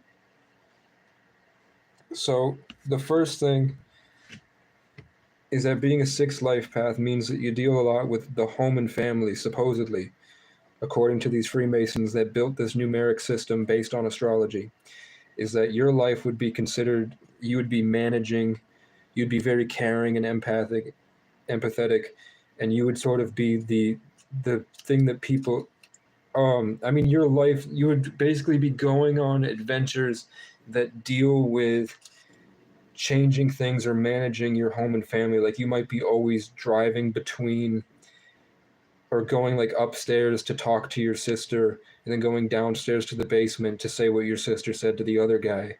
You know what I'm saying? Like you would always be supposedly in this constant state of momentum where you're always rejuvenating and changing, but the overall story of your life seems to revolve around a group of people that you really care about. Do you think that that's accurate? And then with the 7, it means that you have this sort of intent. That seems pretty simple. So. Okay, that's just what that's what the number system is technically made for. Is that the people that are born on certain days have certain energies attached to them that guide their life in a certain direction, and they think that our souls basically chose that. So like that's why, and the proof is like, so, and with my life it's so obvious you can't avoid it. Like my life is structured in such a way that I can show you exactly how the 33 life path, Sagittarius, Aquarius, Taurus, born on the 11th, was taken from his mom immediately and brought into a helicopter with the sun directly above my head and flown north. And my north node is in Leo. And then just the connection between the forest. But I would just look up what it means to be born on a 7 day and what a 6 life path is. Because there's supposedly a pattern and there's a cycle that you keep going through. And then as you learn, you can make a change. You can start to identify the cycle that you keep going through, and then you make a change towards a different direction. And that's how you break out of it into the new world of your own control over life.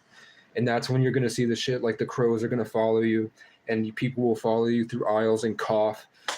Cashiers will when you walk in, the cashiers will put the girl cashiers will put their hair behind their ear, because it's just like a new vibe. Especially Sagittarius is my favorite sign. So everywhere you go, there's going to be this sense of authority that you don't realize you have. It's going to make, like, especially when you're imagining a better future. If you whenever you're excited to do something or that you know something's going to happen, like you're working towards something, and you walk through grocery stores, it's going to make people mad, because there's like this Jupiter high vibe authority of your philosophizing nature always trying to uncover this smart thing.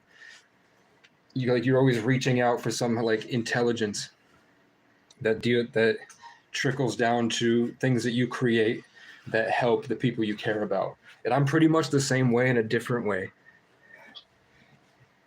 Westy's a Leo.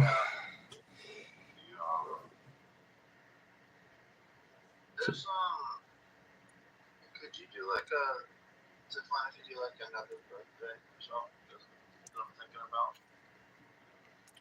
Yeah, you want to do Westy's? Westy, you want a reading? No, I wanted to do like a random. Yeah. How about December Okay. 8th. 1943. I was gonna say 45. 11, Yeah. 11, 12. So 3 and 8 is 11, 12, 21, 25, 20. 1943. So he's a 10. He's a 10 life path born on the 8th. So 10 is the 1, but it also has this completionist to it because of the 1-0, and it's the first after the zodiac. So 10 does have supposedly it has a special energy of like a leader that's also mastered all the 1 through 9. So like my dad is a Leo born on the 10th. And then after the 10, you get into 11, 22, and 33. So the 10 would be like this overarching, like with that mastery comes a sense of authority. So you have to basically like, it wouldn't exactly be a king, but it'd be someone that's proficient in dealing with people in a way that manages them and sort of like you would say rules over them, but doesn't exactly rule over them.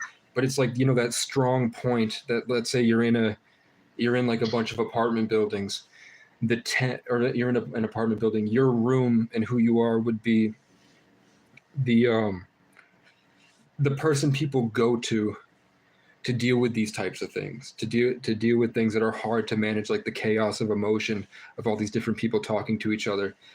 That 10 energy comes through, but it's not that extra level of complexity that's exponentially more dense and directed for the life that you're living. So like a 10 life path isn't exactly a musician. He might be good at guitar. He might even be like a performing artist, but he's not this like Aiden Ross level where he has so much that he has to share with the world. It's more like he's just good at doing that. He's living a simpler life. So the 10 is like a king, but it's not like this huge deal. It's more like a smaller sense of community. So the 8 is the mastery of all things, but not given that extra sense of their life being so far out of the normal that they're like considered a target individual or whatever. So an 8 life and person born on the 8th day has this sense of mastery, but also doesn't have that extra 11, 22, or 33 added onto it, where they've lived like tons and tons of lives, and they're here for this huge reason, and they have this difficult life that they're dealing with tons of things because they're managing they're playing New Game Plus, they're playing this hard mode. The simpler lives are more like you're just here to enjoy things, and you do simple stuff, and you have attributes to your character, but you're not necessarily this giant entity, which is, the simpler it is, the more closer to God it is. I think they say like there's beauty in the simplicity. That's why monks do that, like raking the sand. So like those simple lives are not less valuable than the 11s, 22s, and 33s. It's just they're here for different things. But the 8 deals with karma. It deals with like constant influx of energy and changing it. It deals with like in their day-to-day, they're always in this position that's helping make a change in other people based off of their karma. that's that's like that infinite loop of it's going back around. So like every 8 I know, and I do like pretty much everybody in my life is an 8 in some way. You said something about a musician and that or something. An 8-10 wouldn't necessarily. I just give that example. An 8-10 wouldn't necessarily be a musician. That's actually crazy. I said musician. I gave you the birthday one. Yeah, that's. I mean, I'm just. That's crazy. My life is like my inner world is different, but that's what came to me is this person might be a musician, because that would be a simpler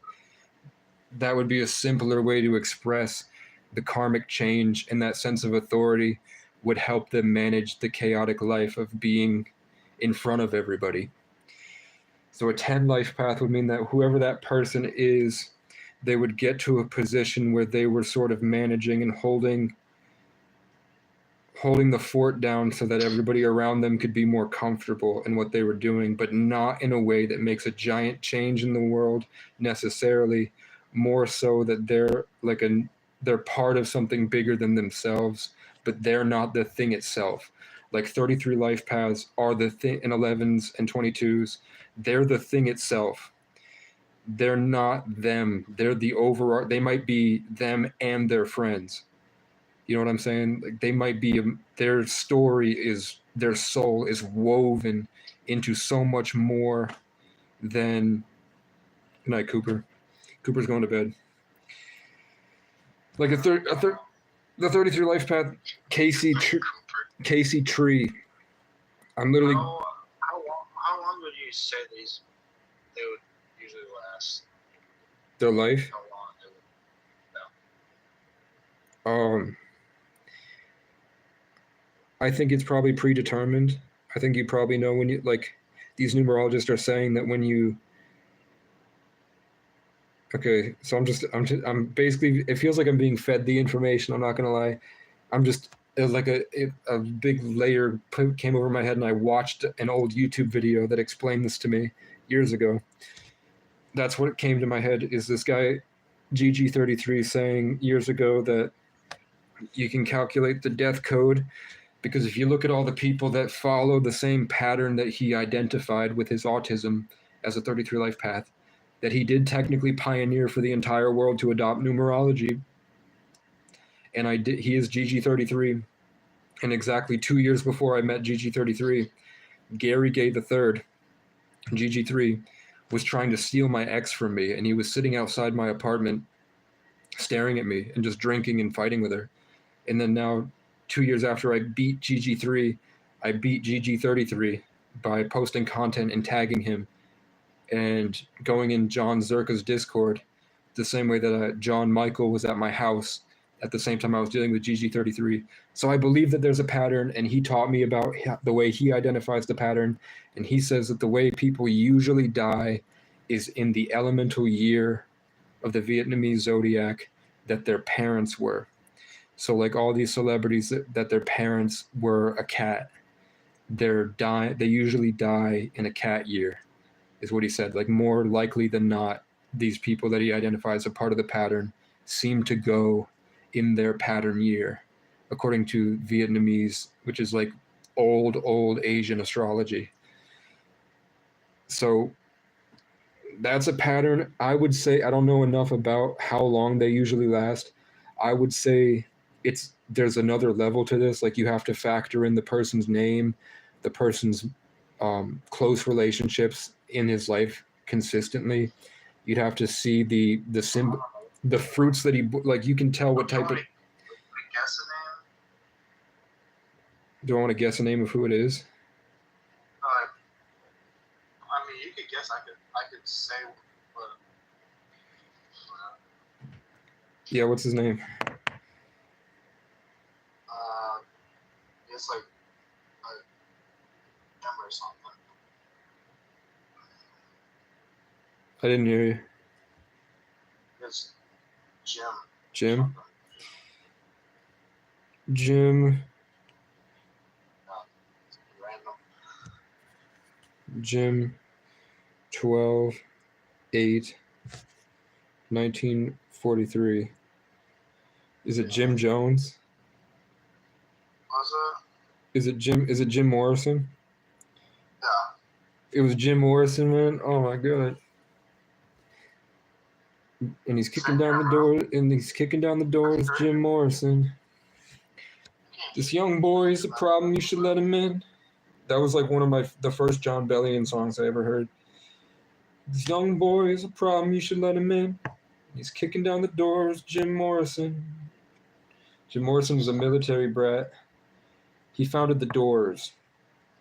It was another hit. Center, like you said. Yeah, I mean he's a Sagittarius. Calling his band the Doors.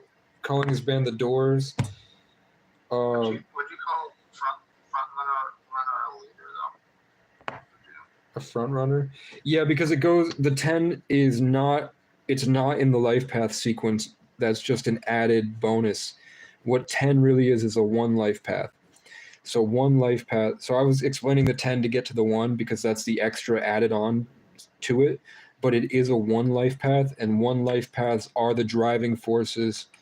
They are the leaders, like the argumentative ones, the assertive ones. Their life is mainly focused in like this sequence of prime numbers where they're always going forward, but it's not with the wisdom of like an 11. It's like every time it's like when you talk to ones, they have this straightforward assertiveness that with the Sagittarius in them, it's probably he probably cuts through. I would say that he would have cut through the world especially in Pisces, because we were really down in Pisces, which was ruled by Jupiter. Now we're going into Aquarius. He would have been the idea of somebody that's very good at a lot of different things that has to do with some big karmic change, that it wouldn't necessarily be globally impactful, but would be the sort of driving force of something, or the beginning of something, the pioneer of something, because of that one is that driving force nature.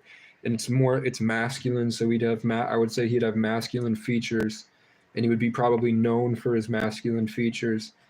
And if he was a musician or he did do an art form, it would be probably bass heavy and probably kind of cutting through.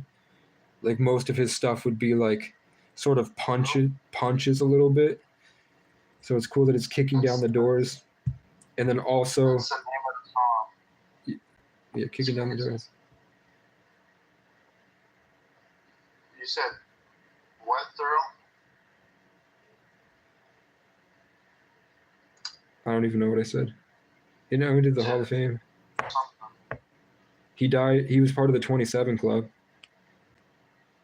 He died at 27. Through. He for real died at 27. He also Through. Morrison. Chat. I mean, just to tell you, like, how does this play out in Casey's life?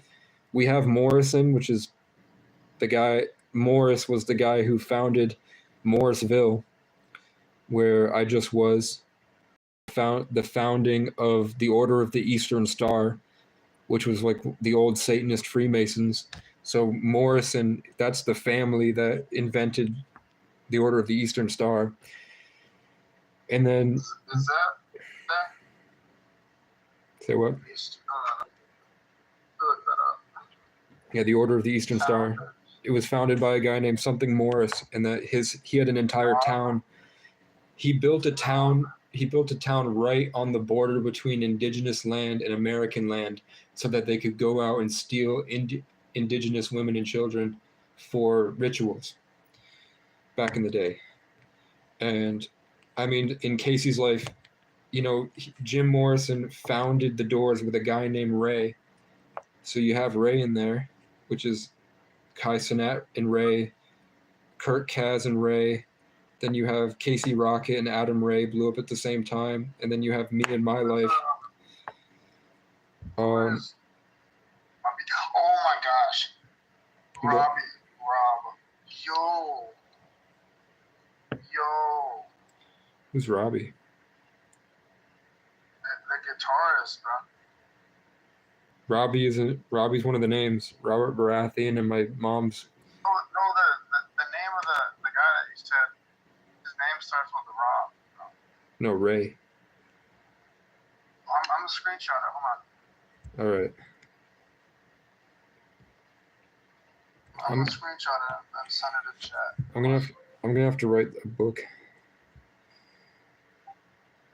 It's gonna be a lot easier to write a book that people can consult than constantly explaining the same stories. See that in chat.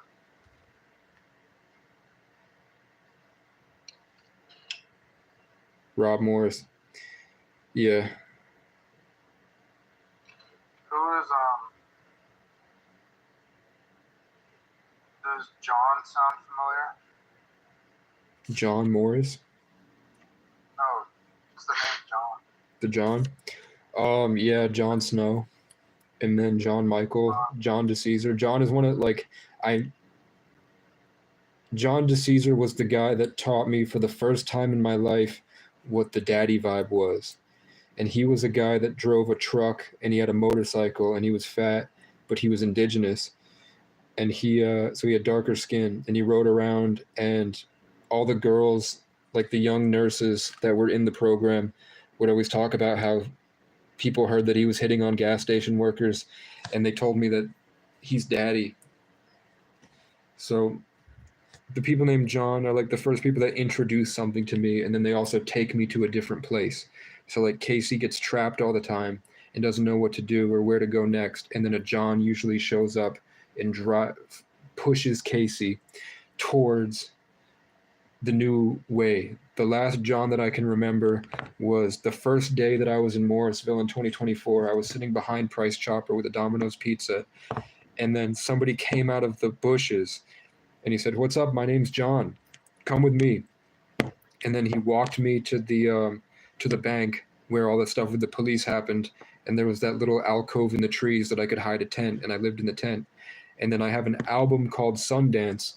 My dad used to work at the Sundance Lodge at Mount Snow, and my album was called Sundance, and I didn't know anything about it. I was making this entire album in my head. I fought for the entirety of 2022 and 2023 to make an album called Sundance, and it was just floating around in my head, and I'm trying to make it. In that little grove of trees outside the bank, in between this alleyway where I was sitting, this little grove of trees between the two rows, he looks at me and says, "You got Sundance all wrong. Sundance was when an indigenous person like you would walk around in circles, and they would put bones into their chest, into their muscle tissue, and they would tie it to a string around a pole, and they would fast and they would dance in circles in order to keep the sun's connection to them and to keep a relationship with the Great Spirit." And then he left, and I never saw him again. So I have tons of John stories that are like that. Like when I broke down, one time I was at Walmart on Thanksgiving in 2023, and it was just me in the parking lot, and then a gang stalker, so like a guy that shows up in a weird time, and it makes me feel weird when he's around, and I get this horrible vibe from him, like I'm gonna get destroyed or something bad's gonna happen to me. And there was this Saab car that pulled up, and the license plate was from Rhode Island, and it said Yoink. And I was like, fuck, I had this weird feeling that somebody was going to steal me from me. And then a guy shows up with a license plate Yoink, like in Halo when you know, like, or the thing to take. A Yoink is like an assassination, right, in Halo. And then the word Yoink means like to steal from somebody quickly. So I'm going to confront the fucker and see what he says. And then I walk up to him, and he said, "I'm just sitting here laughing at all the people that are trying to go into Walmart, but it's obviously closed for Thanksgiving." So we spent like 2 hours smoking cigarettes, and everybody that showed up, we were like, "Nope, go down the road." So we were like pointing them to go directions. We were like, "No, go here, then go here, then go here." So we kept fighting with each other about who's going to tell them to go to Hannaford's. And then I realized that we're both Sagittarius, and what we were doing was like competing for archery, who's going to be more confident in striking a mark. And then the guy from then on, he would follow me around. Every time I would try to take my energy back, because it felt like he had taken it. Every time I did, I would like listen to my "Take Your Power Back" subconscious manifestation YouTube videos, and I'm like taking my power back, and I'm like reasserting myself and getting more grounded.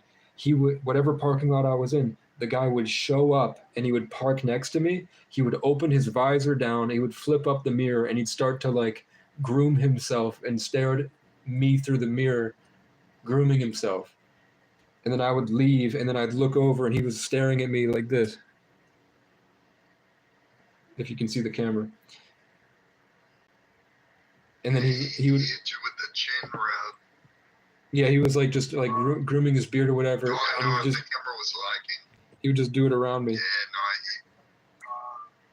And that guy's name was John Sanderson, and he John Sanderson, but he took me from living in a broken down car, and I ended up moving to another part of town, and he was the reason for it. That random character that came in my life was a driving force that brought me from one area to the next area. Like he was like the guy that I obsessed about beating, and I didn't know, and I had to like overcome myself to learn how to like combat what I was feeling, and the obvious him showing up relative to how I feel in my mind to just continue doing what he was doing. So I had to grow and overcome and learn a lot of stuff about him. And he said that he grew up in the oldest house in Boston. And he's just like a traveling IT guy that makes a lot of money. And it was just people that will steal your manifestations and then they rub it in. So all the things that I was thinking about and growing and building, it felt like he yoinked it from me. And the stuff that I felt that he yoinked was like my charisma with women and my presence. And I was thinking about like how to go to Planet Fitness and get single moms maybe, and like that's how I'll find love. So then he pulls up one day and says like, man, I've been feeling really confident lately, huh? And then he's like, I just went to Planet Fitness and talked to some single moms. And then he was going to be my filmer, and he was going to take me for the first time to meet my musical ops, like all the people from Burlington. It's getting kind of late. Yeah, I mean, there's just a lot of different stories of Johns that show up and they bring me to a new place, either in my mind or physically. So that John is the 10th. It's the 10th letter, so that he's a 10 life path. Jim Morrison. Jim Morrison being a 10 life path. And his name is the 10th letter, J. There we go. I'll shut up. I'm a little bit now. All right. Alright, goodbye, Ware. Now it's just me and Casey. What's up, man? Amy's gone. I don't know. I'm gonna have to clock out soon too, but I don't think this soon. People are listening. Justin Thibault just said, what trait is Taurus all about? I feel like you have a strong sense in which I'm not enlightened. Taurus is my favorite sign, although I'm biased to Sagittarius. Taurus is grounded in a way that you would think earth signs are boring and insensitive, but they're also very sensitive about certain things, and that's because Tauruses have a greater sense of all the stuff been through in past lives. So they exactly understand, but when you talk to them, it seems like they're always pausing, and they seem to be quiet and reserved, and that's because they're low-key consulting this weird dark body of earthy knowledge that they've had from all their past life experiences that they're not able to articulate well, and they're not able to express without doing actions, but they have it there. So they're good to have like nodes. That's what makes them strong. And Tauruses are more sensitive because they're ruled by Venus, which is about love, and it's a more like volatile sign. So they're brighter than I think Taurus is ruled by Venus. And I think Virgo is ruled by Mercury, right? There's a sweetness to Taurus because of the planet that rules it. So Tauruses are the sensitive ones of the zodiac, but they can also be very stern, very like I liked having every Taurus that I've had around, I liked, but they weren't people like if I took them on adventures, they would be my bodyguard. Everywhere I went, they would be the person that I would keep at the side. Every Taurus probably has better features of the shoulders, chest, and up the traps up here with the neck, because that's where they live. That's where the energy sits in Taurus. So they're good protectors. They're good people that I would like. They are the Minotaur in the garden that like guards the treasure. They're the people that I would keep in that position, and they're the people that I like. If I'm living a chaotic life, I like to go to the Taurus's house to hang out, but I don't necessarily like as a Sagittarius. I tend to drive myself more towards air signs because it feels like everything that I create, I'm in this constant, I need to create this, I need to create this, I need to create this. They sort of take that in and balance it in a way that with Tauruses, it's more like the things that I create give them this greater sense of I'm going to go do things. So they're good to have with you for those reasons. And Tauruses, even though they seem to be insensitive and they can fall into this narcissism, they care very deeply about people, and they have this greater sense of connection with nature that the other types of signs don't have, because they're the embodiment, the freshness of the spring coming up and that initial fertility where everyone's excited to go out and see this new springiness. So they have a youthful nature about them. They tend to be more youthful. That's what I like about Taurus. The problems Taurus has is that they can be very stuck in their beliefs, and it's hard for them to change. It can be very hard for them to gain a new perspective on things. It might take a long time for them to grow into a new person, to grow a new belief.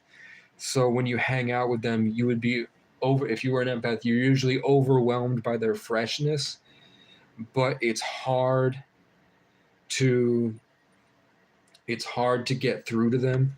It's hard to get them to stop what they're doing. If you're like a better, I seem to, every problem I've had with a Taurus is that it seems like they need guidance, and I have that guidance, but it just can't get through to them.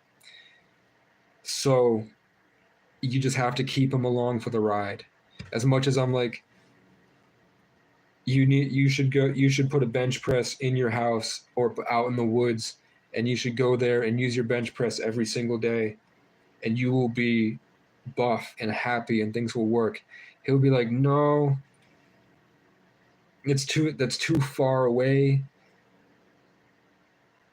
And plus my house, I have like this stuff here. Like he's thinking about this, he's governing authority over the things that he cares about, which is very good, but I need to show up and put a bench press there. I would need to, like, instead of put there worrying him and trying to get him into all this stuff, I'd have to be more simplistic with it.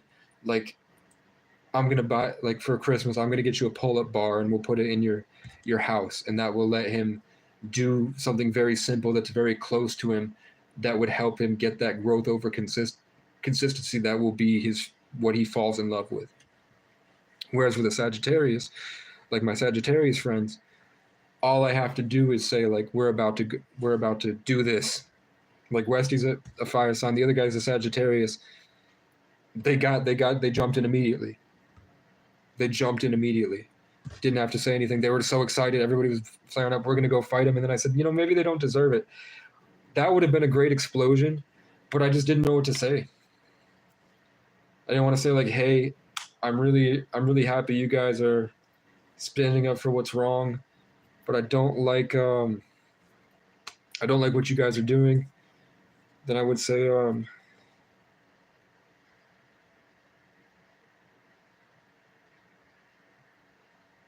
I don't know. I felt like I burned myself out talking to people all day for hours today, and people came at me all the time. So usually I have something like I'm just keeping the fire burning and it's all going to work out.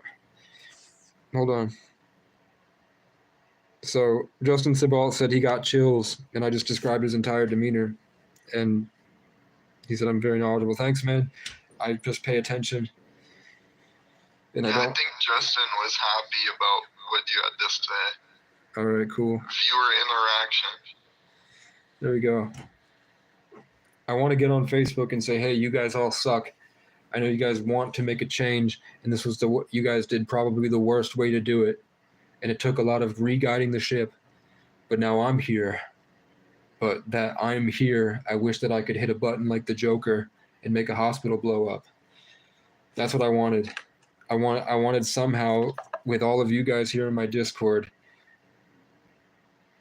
to immediately say like, hey, I'm here, and from now on, I'm the king of the Brattleboro group, and none of you can ever come against me, because I'm going to save your town from homelessness immediately.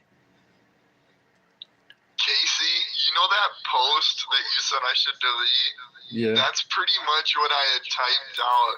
I was like, Casey hates Planet Hank, and he supports like people of less fortune, and he's just like for the people and against people of closed-mindedness. But I did have a silly picture. I'll give you that. That like you might not want it there.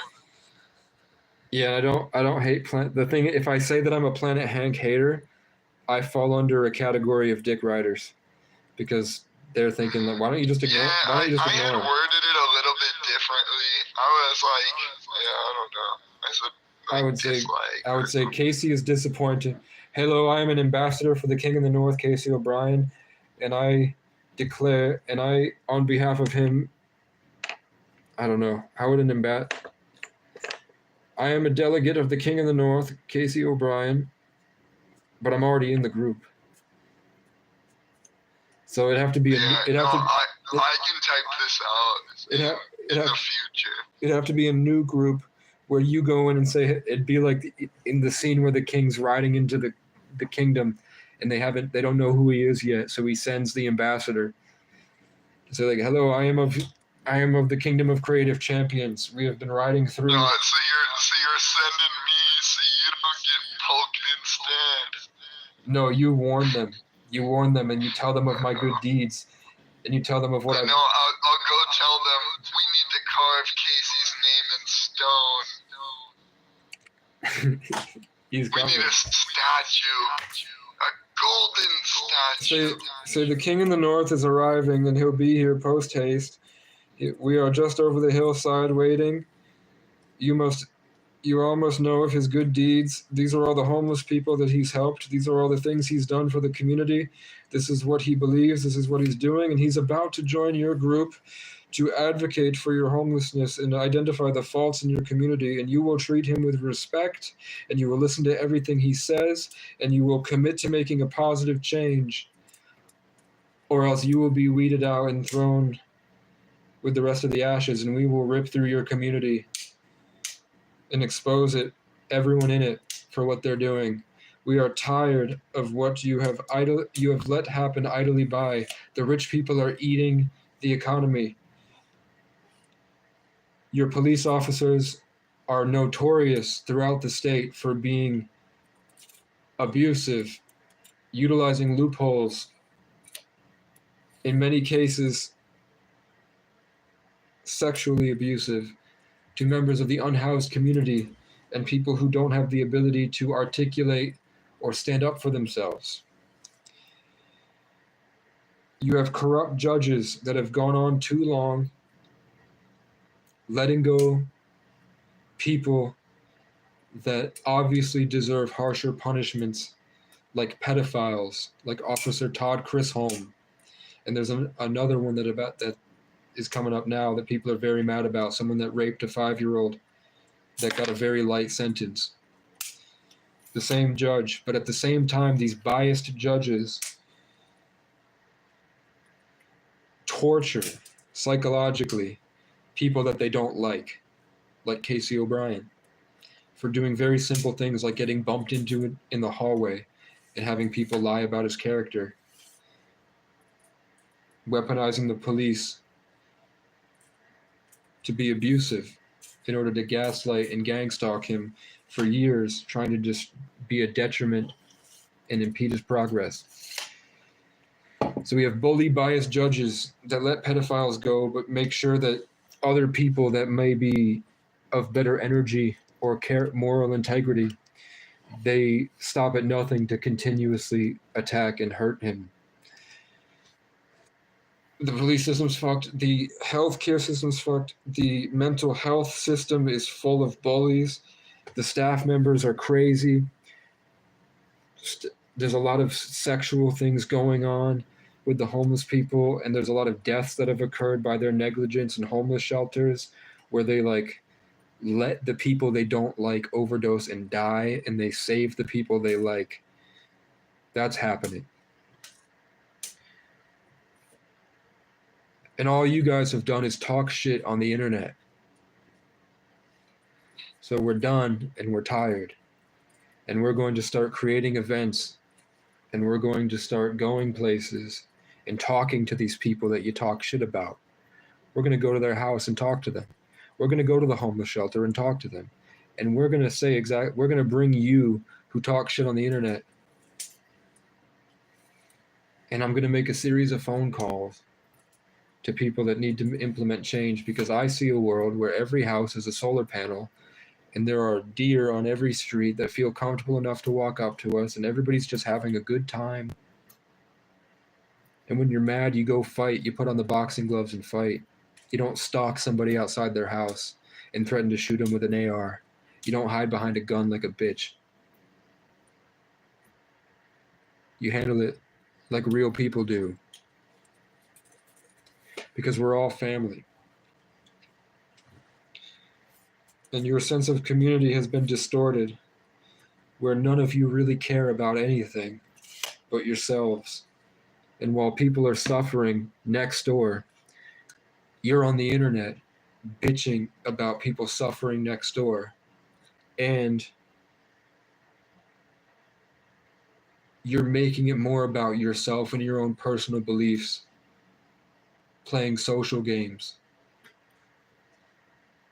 When all of that energy of months of hate, months of spewing garbage, attacking each other for pride, could have simply come up with one solution and then tried to implement it, and then learned about why that doesn't work and what really needs to happen and what really needs to be a change, and gotten yourself involved.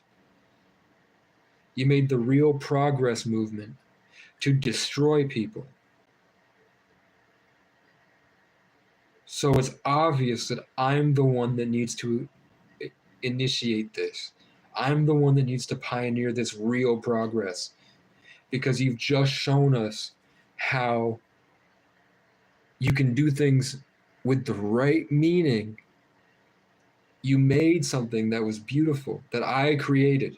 I created real progress. It was my energy they stole. It happened after I was attacked by Planet Hank on the internet. Suddenly he started speaking better and more eloquently, and he started creating things that I was manifesting. But he's not me. He's not Casey Francis O'Brien. So he built the movement, and the idea was great, but obviously it failed because it wasn't for him. It's something that's mine, that's floating there, and it's time I took it back. And I've given you guys months of standing with you, fighting against this, being at your side, taking one step forward at a time, driving people forward, giving them the truth about what's really happening. And slowly over time, people have been coming out more to address it in a sort of vicious wildfire of chaos, angry at something nobody can articulate, it seems, because either they don't want to or they don't care. which has caused hundreds of people to be led astray. It's literally biblical. They were led astray to someone that was capitalizing off their seasonal depression and loneliness, to weaponize them into a group based around community change, but is obviously intended to be prejudiced and malicious to a specific group of people that are not who they, in the Real Progress event, think that they are. They are misunderstood people that are suffering and that are stuck in a life that negative reinforcement and constant attacks, and in my opinion, the justice system whatsoever, is not going to help and fix. The problem is what they need, your community doesn't have to offer, which has to do with something internally in the hearts and minds of everyone involved. And it's something I think can only come from within, and there has to be a long process to get to where they're talking about, to be able to be that. They're hungry for a fruit that you're not able to produce. And I know how to make that fruit, and I know how to help these people. I am financially hindered. I know how to fix it, and I'm reluctant to share it only because I've been abused by the same community for the same reasons. I was a target of prejudice attack. I was a target of community systematic abuse. I was a target of people having insecurities and preconceived notions about me that caused them to obsess and sort of idolize me in this sick, twisted way, the same way that you put homeless people on this pedestal, spam hatred, and then hope somebody hurts them. I'm put on pedestals, spam with hatred. I was a young, attractive kid that wore a hat. It's a one-of-one hat nobody'd ever seen before. That kind of looks like a fedora, but it also looks just like the old indigenous hats that they would wear. And it also has the pattern of the old Irish cops. My grandfather was a cop, and I'm indigenous, and my grandfather was Irish. So it was very symbolic for me, and I'm so proud I had it, and that uniqueness and difference helped a lot. But I had so many people that just saw the hat that made up everything else. I had beautiful girlfriends that I loved that were considered the best looking in the school, that have gone on to be great women, amazing, beautiful women, leaders, of very strong role models. But they were convinced because I wore a hat I was a fag. You know what I'm saying? And I'm saying that regardless of where I was, because I was isolated and institutionalized at 14, and for years I was locked in a room. And before that, I lived on top of a mountain in a very rich home alone with nothing but Legos. So of course I'm going to be different. But the things that I'm missing, the past 6 years have been this horrible gauntlet of just suffering every single day alone, with the whole world saying, like, my whole community turned on me because of a lie to cops where I was brutalized by police. I was pepper sprayed and left locked in a room after they attacked me, and nobody washed my eyes because my mother betrayed me. My mother lied to the cops to weaponize them to hurt me. You know, your mom is like your world, supposedly, like the world that you live inside. And I had a world that was gang stalking, narcissistic, gaslighting, and malicious when she couldn't have control over me. And my aunt was the same way, like this weird sense of control over the kids, forcing them to be a certain way, and then being stern and aggressive and playing to abandonment issues and guilt tripping. That when you're isolated and alone, it forces you to be, especially in a single parent household, it forces you to be different. I didn't have a dad that could take care of the house, and I also had to emotionally manage my mother just to get my needs met. You know what I'm saying? So when I left home, and I have lots of trauma. When I left home, I went on this huge journey. I traveled and saw things. I met people from different cultures. I went through terrible environments that were dangerous alone with nobody. And I'm so proud of the things that I've overcome and achieved. I've seen so much in such a little time. And the entire time I was daydreaming and trying to manifest and create and just make this art. It was all about my art. And then I'm learning about how all the injustices I'm facing trying to make my art is literally the plight of the Irish and Indigenous people, that were just fighting to live in this creative space in a world that was destroying them and raping them. So I'm living in this world that I'm like, why is it like this? I'm just trying to do this. And then as I'm growing, I'm learning more about my ancestry and what they had to deal with.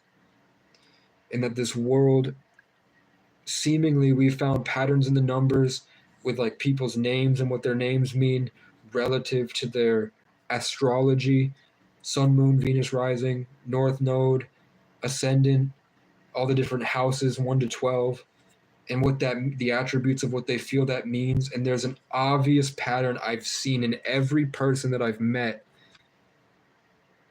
that it's not random at all. Everybody's life has meaning. There's something in it that's thematic in the overarching greater scheme of their art.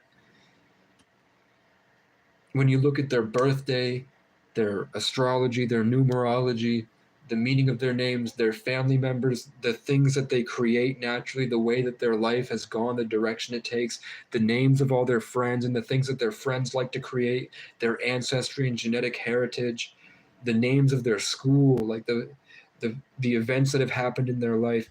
Everybody seems to be going on a journey with all these themes attached to them. They're this woven tree that's built from the ground of all this stuff that makes them unique and different, and that is embedded in the things that they seemingly had no control over, which would be evident that something had strategically created and designed life to incorporate them and house them. They were nurtured. Everybody I've seen was nurtured and was grown and then was produced and then is guided through a journey. So it's not hard for me to believe that our soul signed up for a soul contract to do this. My name is Casey Francis O'Brien.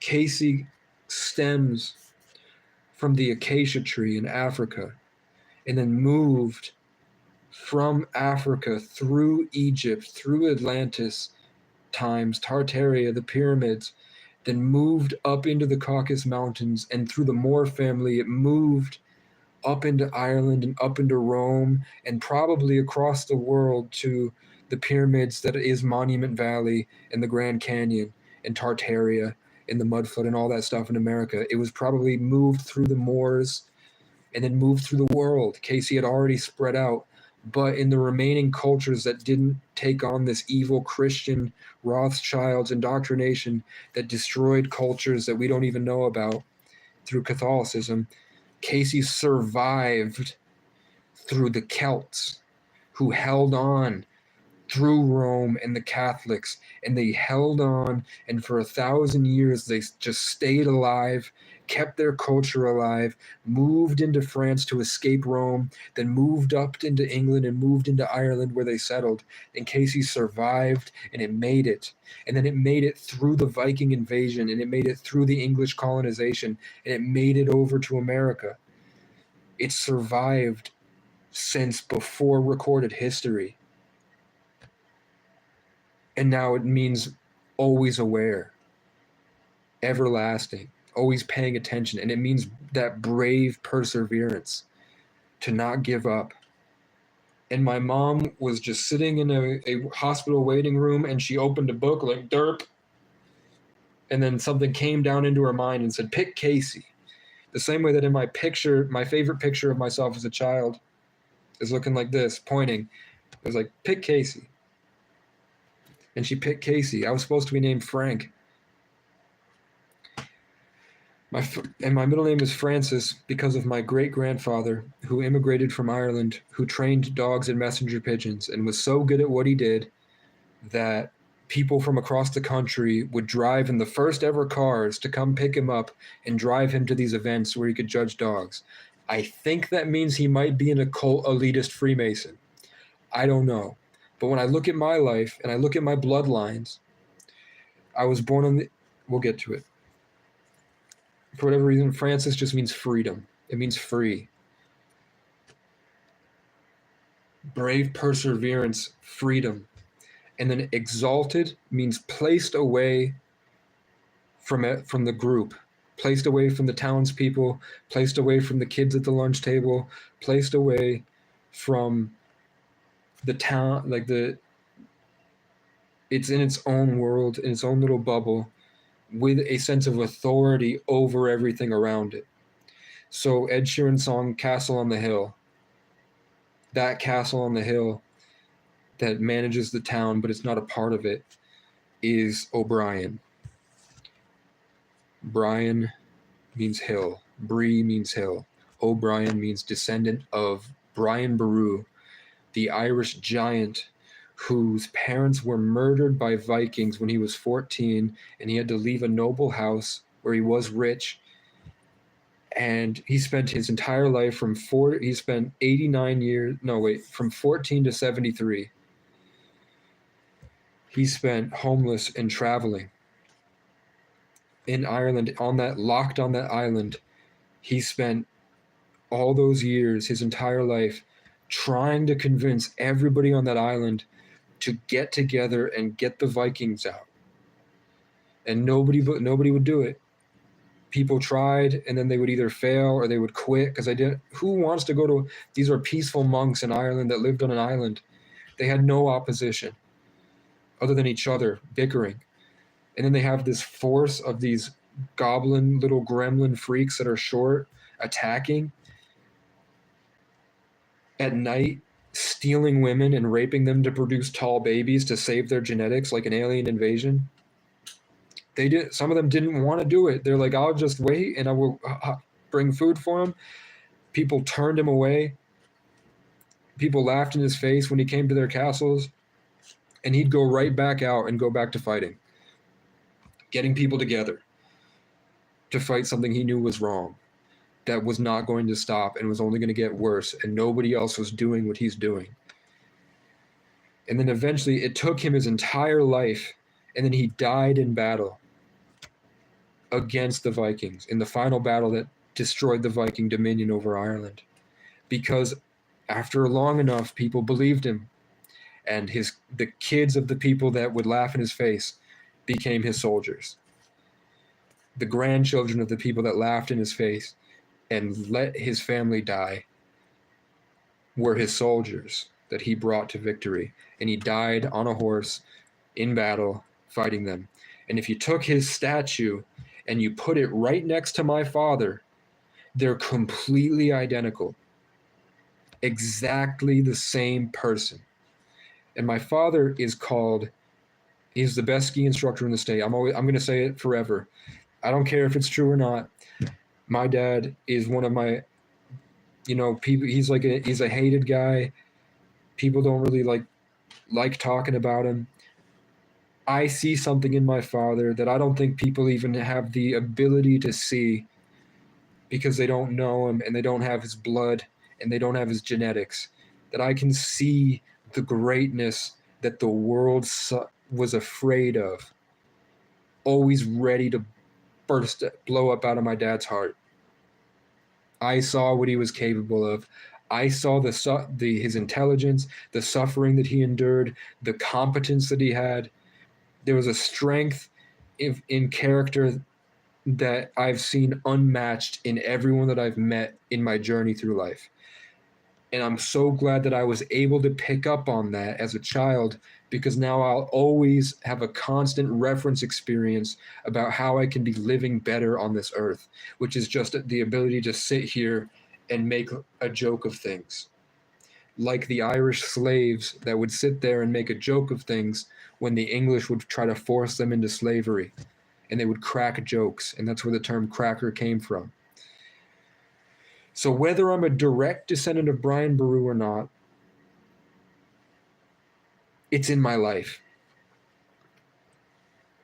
But I'll say that the Irish, dealing with this creation and this freedom that the English won't, that the English has built a society to destroy and harvest, makes sense that my father was constantly traumatized and abused when he was so close to just being a little sense of happiness.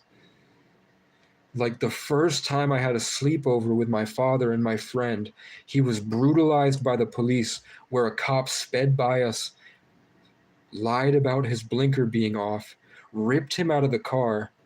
First, they tried to reach in and grab the key, and my dad didn't let that happen. He's got kids in the car. This cop is not going to kill us tonight. You rolled the window up. The cop wouldn't stop, so we just floored it in reverse.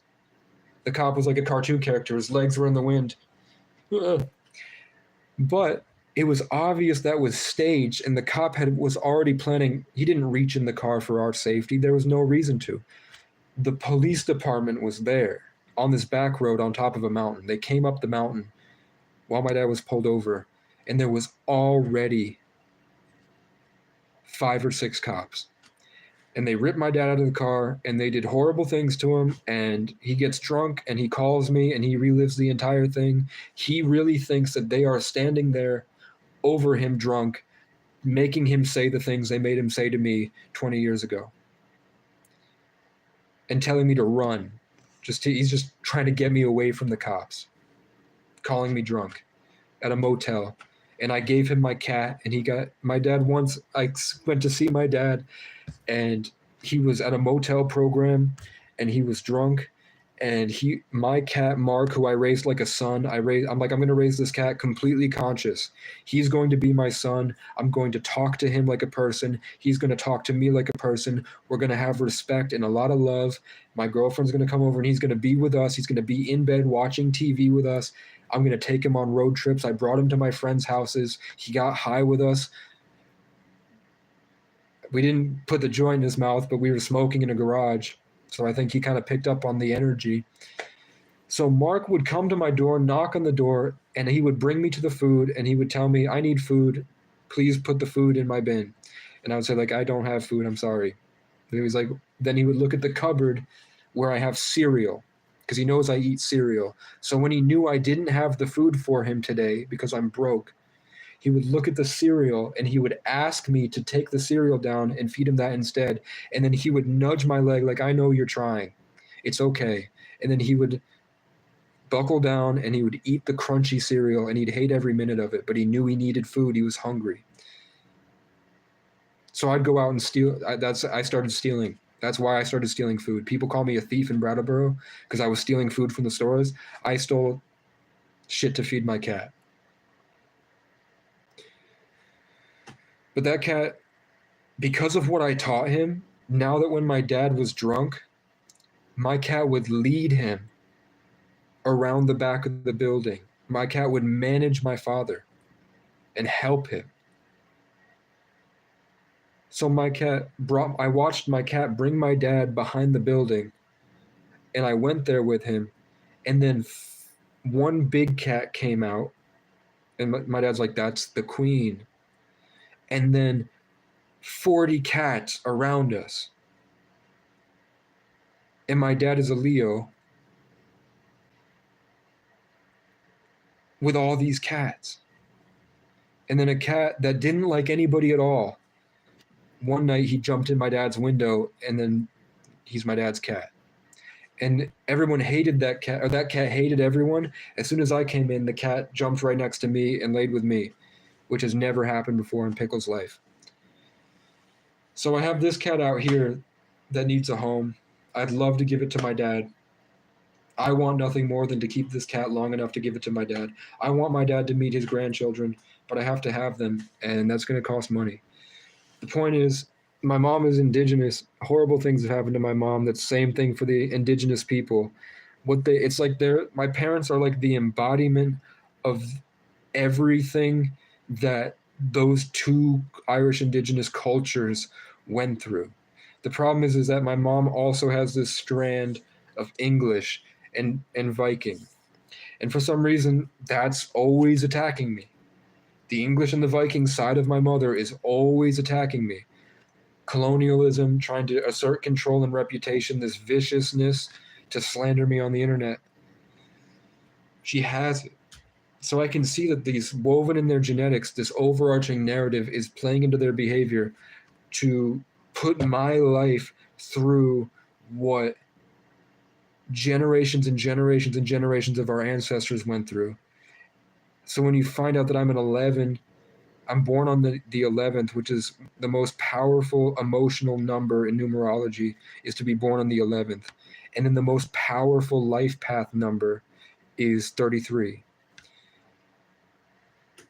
To be an 1133 is the rarest thing you can be, according to the people that made the numerological system. I also have a Taurus rising.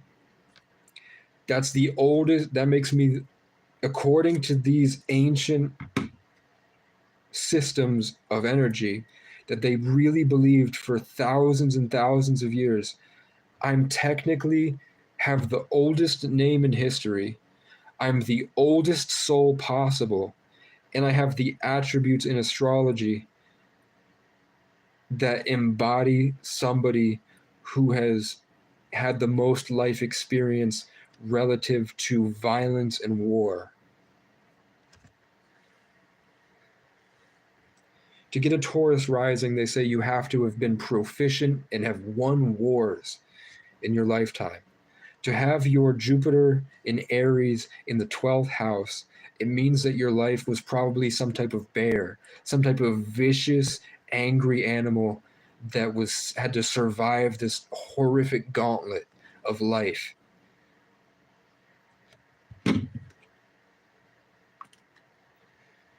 So the Sundance, with the Sundance ritual and the beginning of this journey through loneliness and isolation, trying to maintain this connection with the sun and keep this high vibrational state with the Most High, to keep this sense of me going, to not let the world affect me so I can continue to motivate and create. And I spent 2 years, 3 years, going around Mount Mansfield, the tallest mountain in Vermont, that's shaped like the word O'Brien. It's literally shaped, the top of it is shaped like the top of the word O'Brien. And I'm going around Mount Mansfield after I went to the top of it, and that was the first place I went. And I had this huge, profound spiritual journey where I felt like my mind opened up and I met this deer person, like from Adventure Time. I met this deer man that told me he was the king of the forest, and that if I don't, I'm protected, and this is a test. And if I don't get down this pitch black mountain that's 7 miles long, and there was something following me. Look up God Gave Me My 300 moment, my video on YouTube, for proof. And then I got I'm going to sleep, Casey. All right. Have a good night. Enjoy your stream, man. All right. I was just giving content. I feel like this is important. No, I'm sorry to interrupt you. You're good. I gotta go to sleep, though. Have a good one. You're good, man. Thank you. Thank you for all that you do. You will forever be appreciated. I'm going to keep going. I'll keep going.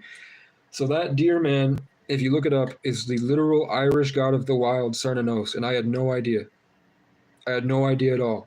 I had no preconceived information or education on that thing.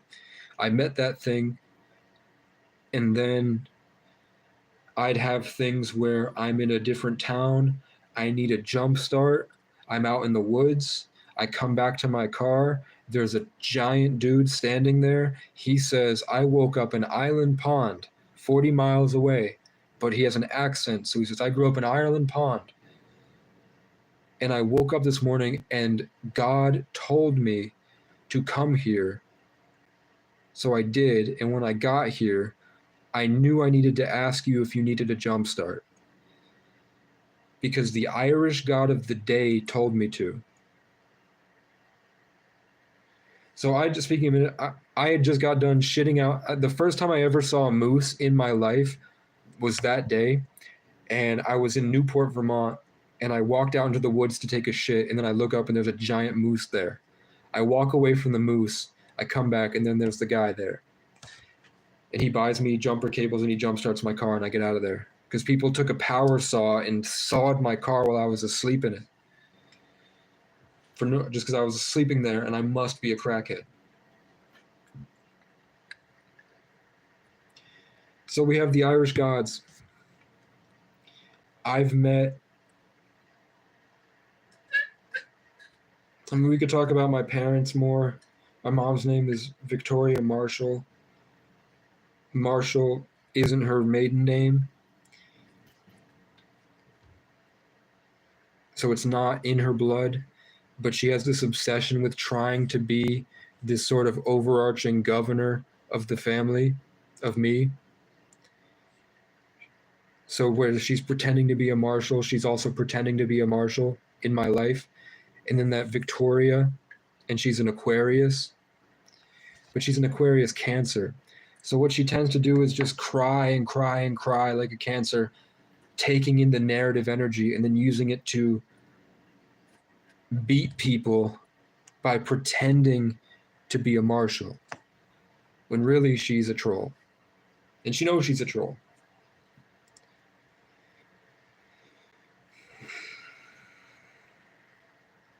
I don't remember. I think she's a 7 life path, which is why she's so obsessed. Or she's a 7. She's born on a 25, so it adds up to 7, which is the genius. G is the 7th letter. But she's always researching things. That's what she loves to do, is just compiling knowledge. And she has lived alone in Section 8 for 20 years. And she's eaten so much Ben & Jerry's, she had several heart attacks. She had 3 heart attacks in one night from Ben & Jerry's. So, and my dad is an amazing skier and spent his life skiing. And he's a 10 life path. No, he's a 3 life path, born in the 10th. And he's a very creative guy that's always working on trying to build his character because he's a Leo. So he's always worried about his I am this, I'm the coolest cat in the kingdom, I'm the greatest thing since life. He has like a style that he's always trying to create. And he's great at it. I love him for it. The things that he's been through has really helped. Like that's the reason I think that my dad is a good influence is less about his beliefs and more about his strength. And I know that was taken from him. And I don't know how to give it back.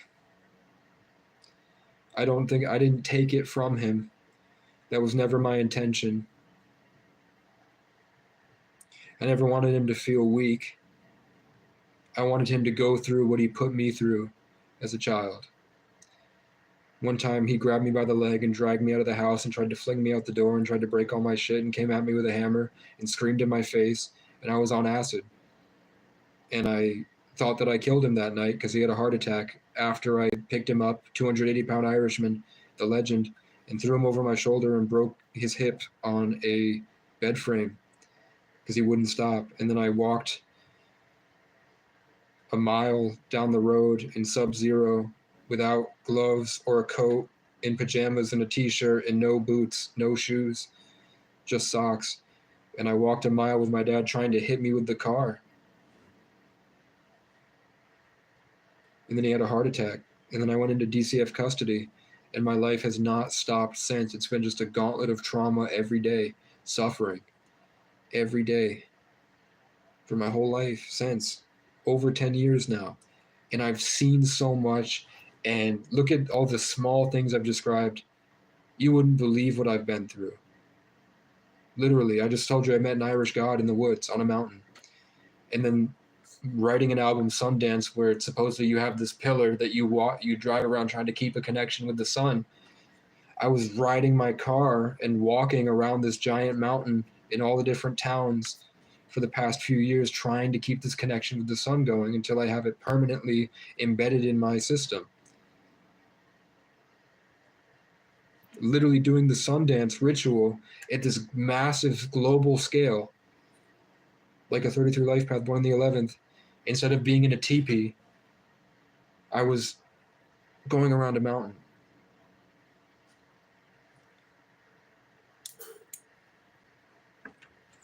And along the way, I found out all this stuff that built up to this huge, overwhelming whatever. So now I know how to give that to you.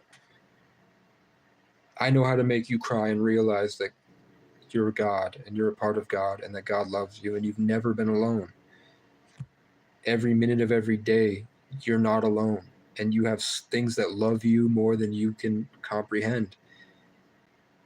Because you chose to do this. You chose to incarnate at a worse spot, and it's difficult because you have the beauty of and working through it and persevering and innovating new ways to go up and down. That's what an ascended master 33 life path is. Basically, my life means that I've done this so many times that I'm very good at just going through the entire spectrum of what this experience has to offer, and I'm just here to do it in cool different ways that help other people along the way, along their journey. So the way that I chose to do it was growth over consistency, having simple avenues that you can consistently nurture. The way that Casey lives life and the way that Casey wants to teach you how to live a better life is to be in the garden. It's all about the garden. Everything you want to do in life is just a matter of cultivating all the different plants in your garden. You want to get buff, you have to write down the system of how you're going to do it, and you have to care about it. You have to grow it. I want to get buff, which means I have to be doing these push-ups. I have to have my diet plan going. I have to have this certain amount of walk. I have to hold myself accountable. And then along the way, you don't upset like, oh, it's going to suck, whatever. And you don't Joe Rogan, David Goggins push yourself through it. You just enjoy it. It's great.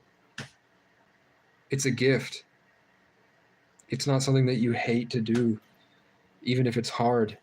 You get to a point where it's not hard at all. And even if it was hard, it wouldn't even matter because it excites you that you're doing it. I don't feel like I could get up and go run 10 miles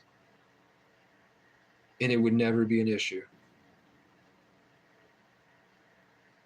I don't, mainly because there's other things I'm dealing with. Like, I seem to be getting overwhelmed with panic attacks. And I think that what that is those are emotions that are being created by people around me that I'm picking up on and I'm converting.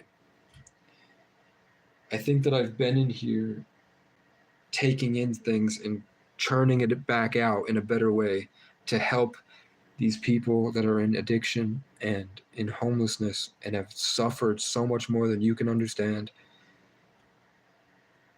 that have so many things that love them, that are trying to help them.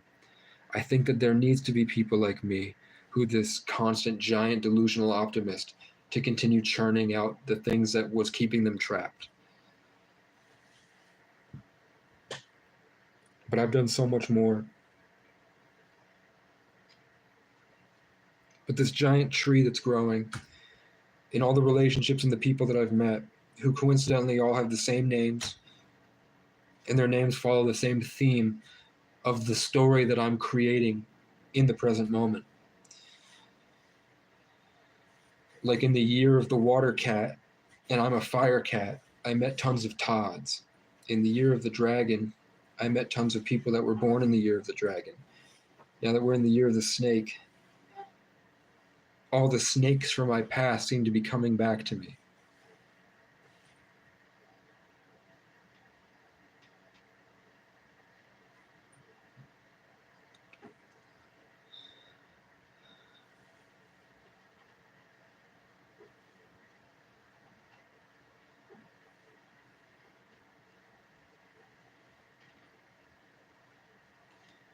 I ran them out of town.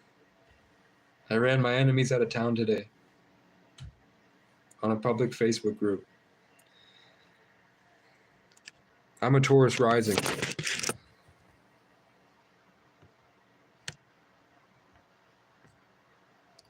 I'm a Taurus rising fan.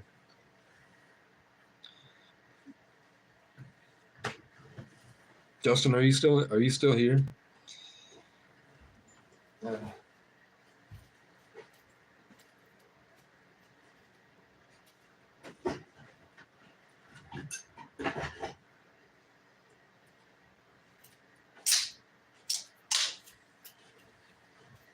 I don't think he is. You are appreciated. Let's take a shit to end this.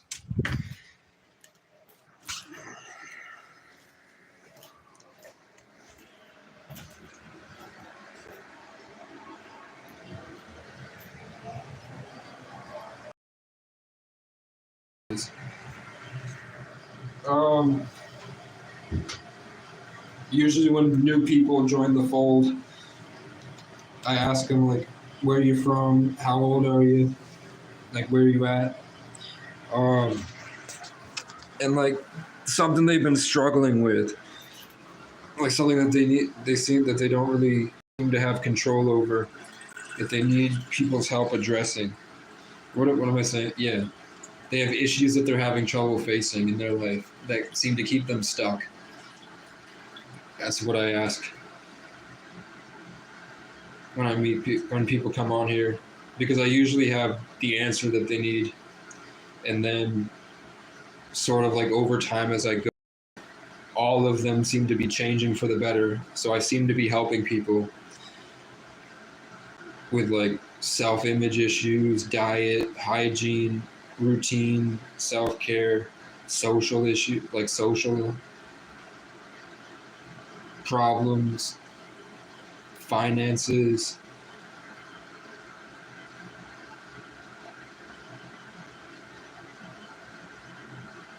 It's pretty much like all there is to life, really. The rest is just philosophical. I love thinking about. So I'm here. I don't know what my live stream schedule is going to be.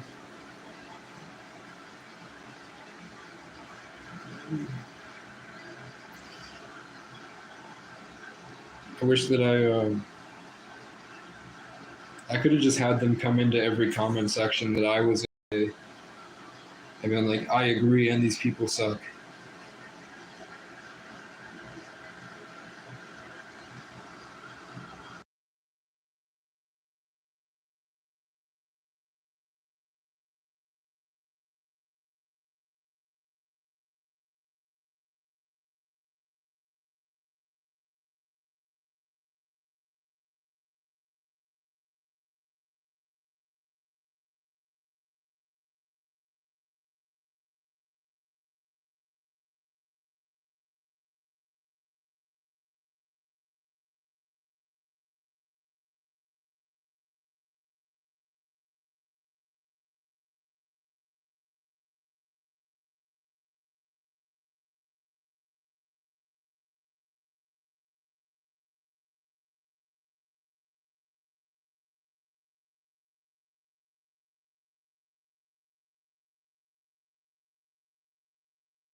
All right.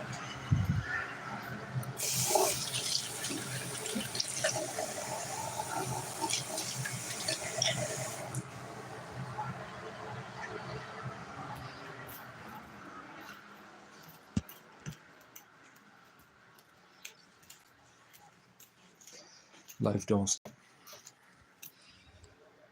Oh god, now I'm gonna have to go through a serious redemption arc.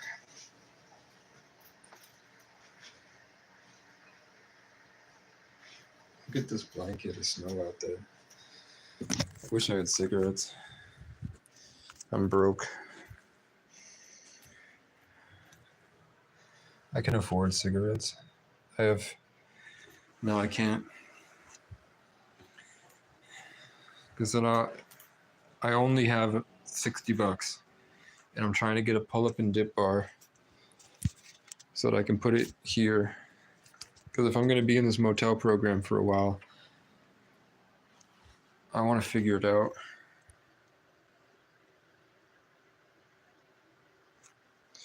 Cigarettes it's a hobby for me. It's like it reminds me of the comfort of where I've been, of what I've been through. It's like walking around isn't the same as walking around and smoking a cigarette.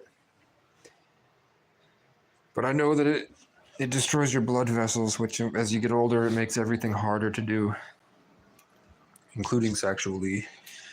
So I don't want to figure out what that's like.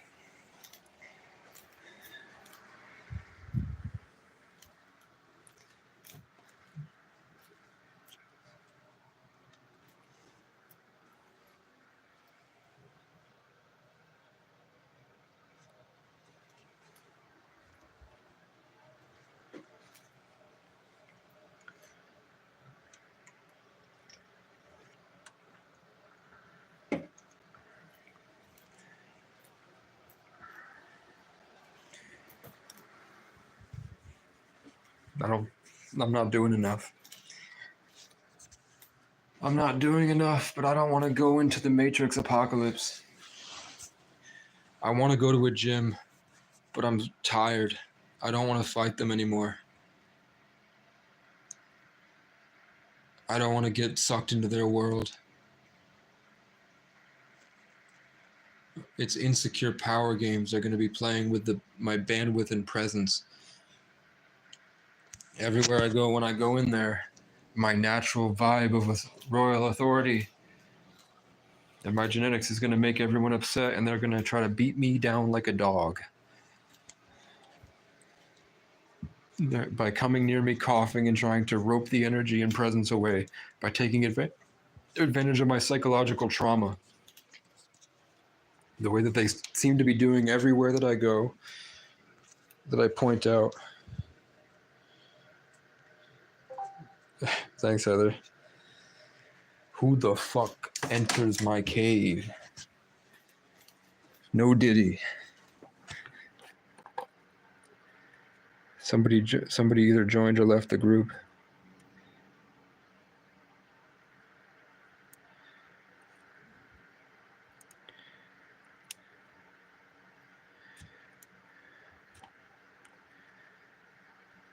Somebody was in the group.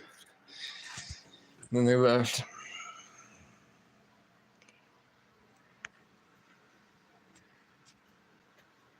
Caffeine and work until you pass out. Do it for a year.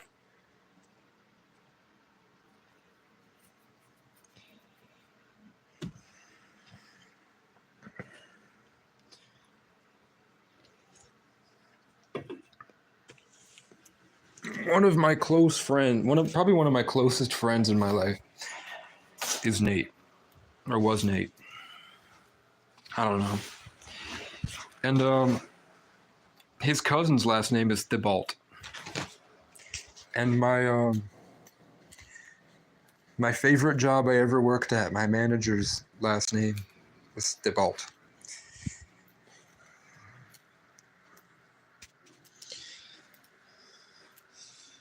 $10, what would I do? There's someone offering a pull-up and dip station for $100 in Randolph.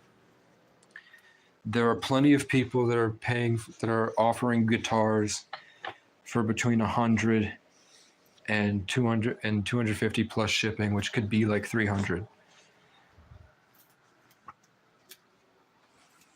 I want to go. Like, the most Casey thing to do would be to go downtown Montpelier, walk around, have conversations with people in a way that makes everybody feel better. With my confident way of seeing the world, my confident compassion, 33, And at the end of it, I find some way to get the money that I need, and usually it just kind of falls into my lap some way after I do the transformation, like this. And then I have what I need. I know there's a CDL program right here. This is literally where the people that drive trucks train to get their CDL. So, I mean, it's mainly just a bunch of fat, drunk truck drivers. But maybe they could... Maybe I should or shouldn't. I don't know. But my kangaroo dog is starting to look... Isn't it cool? I have a kangaroo. My favorite stuffed animal is a kangaroo. That I call a chihuahua, but it's really a kangaroo.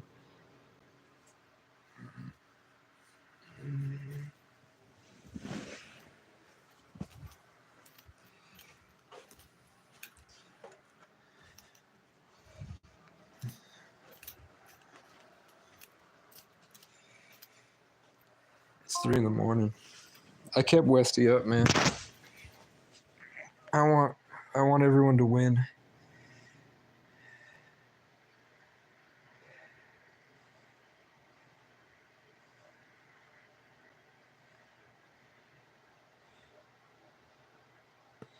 Yeah.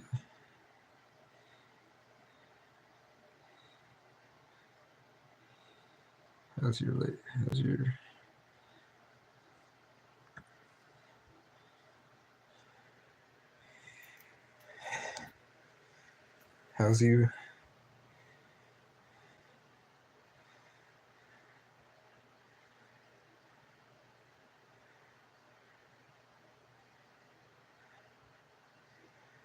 Tiff Somniac is not in the Discord. Because you're better than yesterday. Right, dude, done. Yeah. Yeah, I've been. Justin, I went last year for an entire year.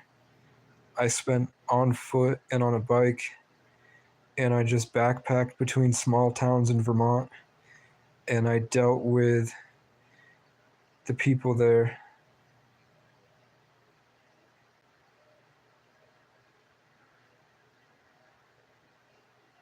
And it was very cool and eventful and traumatic and dramatic.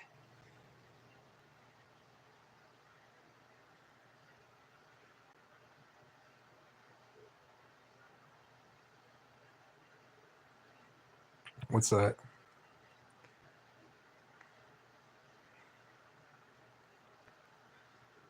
What's that?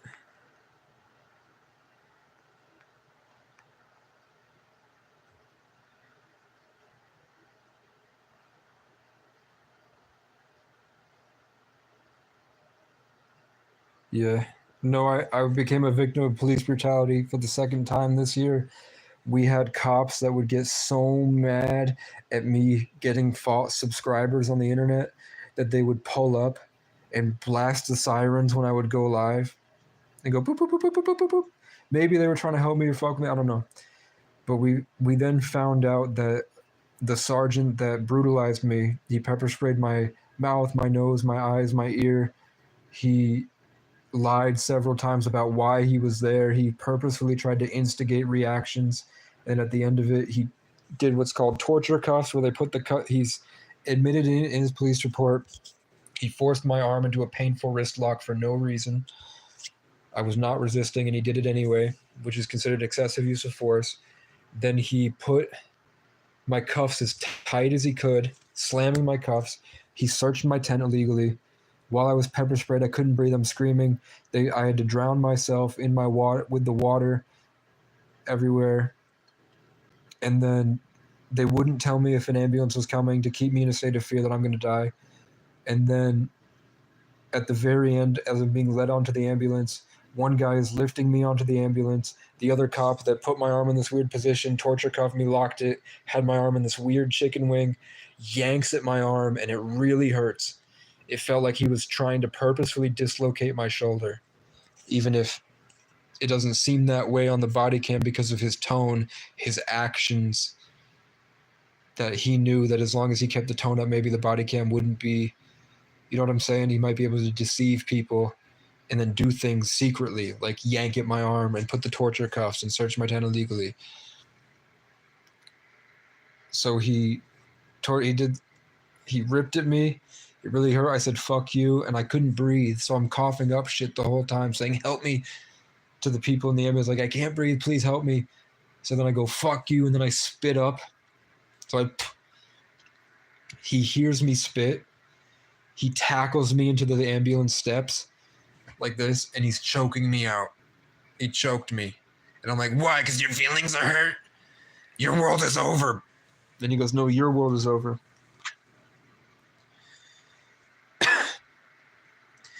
And then we found out that guy rapes homeless women. I got testimonies from 4 women that don't know each other, that don't know me, that have all come forward and told me the same story. That he tried to solicit and has solicited sexual bribes for bogus charges, meaning he targets people that can't defend themselves. He makes up that he's going to hurt them, and then they suck his dick to get out of it.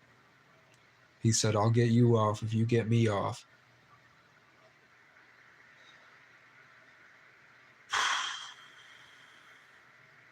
That made it onto YouTube. The live stream is called Important Conversations. One of the interactions. The other ones did not want to be public, so they were in a phone that has been since destroyed by a hurricane. So I'm hoping maybe I can figure out Google, or maybe I can find these phones and fix them. Either way, I don't know how to. I'll try to find them at some point. Maybe if I get a motorcycle and God will put it back in my life. But when one of them came public, wasn't it, Heather, if you're around, wasn't it that week I got shot at? Somebody pulled up and shot at me after I exposed their sergeant for being a pedophile and a rapist. Or at least a rapist.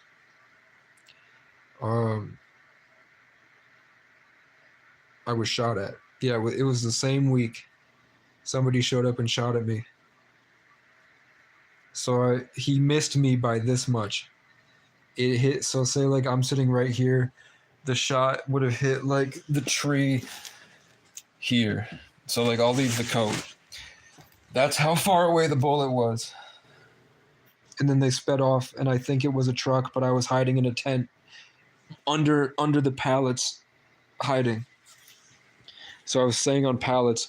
I tried to roll off the side and be under the pallets. And then they left. And then I posted it on YouTube. So that's there. And then they just didn't stop for months. And the last thing I saw from them, the first guy that bothered me in Morrisville was coincidentally the last guy that bothered me in Morrisville. And the first time I was on the ground and he was in a car. And the second time I was standing over him. And the first time I was forced to leave a property that he solicited a trespass. And the second time I worked my way through him soliciting a trespass to get the people on my side, and I stayed there, and I put my hands up in a cross position, stretching, and they had to leave.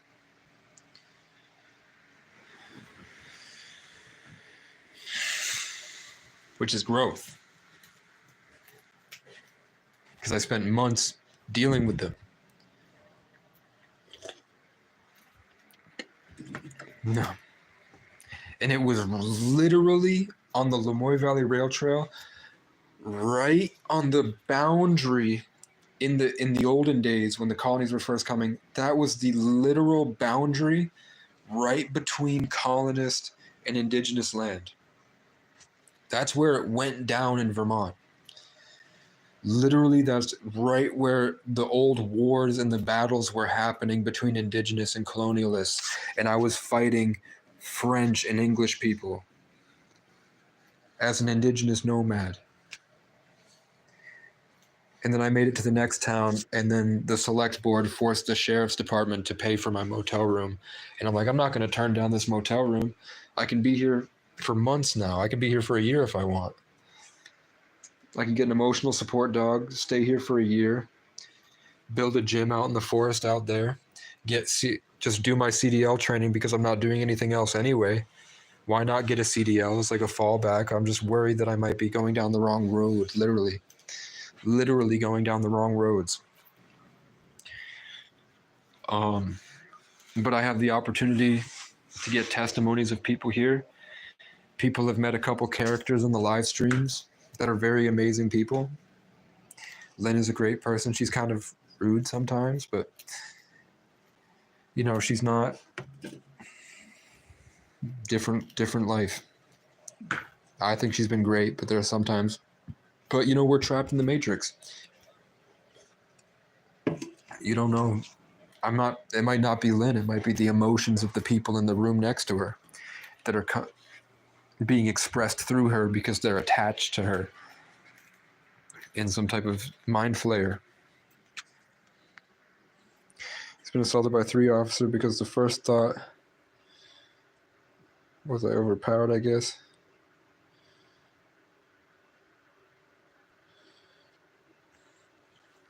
No, there needs to be respect.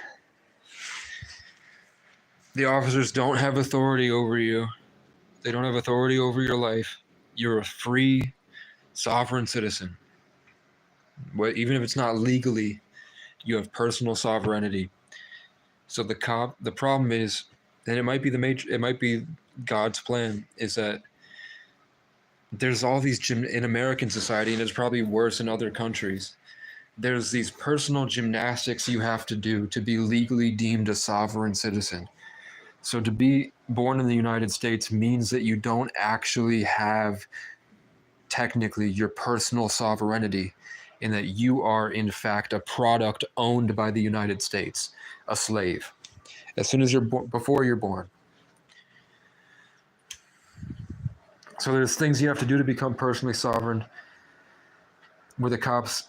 So until then, that's why the cops can manhandle you and attack you and do these things, is because technically you're like cattle and they're like herders with a T. So once you become a sovereign citizen, then you can stand up for yourself. But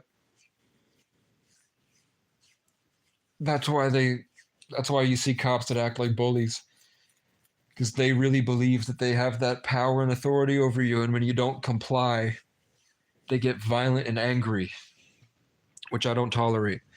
I go back and forth with them until they do something. And then the whole time they're doing stuff to me, I'm talking shit. It's very quiet in here. I wonder if they can hear me. They just have to tell me I'm being loud, and I'll stop. But I told you this was going to be the year of the mountain lion. And look at my blanket has changed. So in the year of the dragon, I had that gray blanket. And I told you the year was going to be a deep gray. And I had that deep gray blanket in the King of the North gives the final warning to embrace abundance. And now in the year of the mountain lion, I've got my Chewy back, and I've got this. The color scheme has changed to the color scheme that I said it was going to be. My environment's color scheme has changed to what I said it was going to be. I love that South Park is back on. I love South Park. It's my favorite show, I think, right now. It's a favorite show that, it's the best show I get excited to see. I'm happy when it's on. I can't wait for the other movie marathons. I watched The Dark Knight, and it was good. The writing was really good.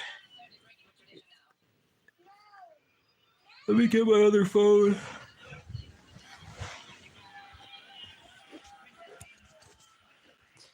The princess is being hoisted away.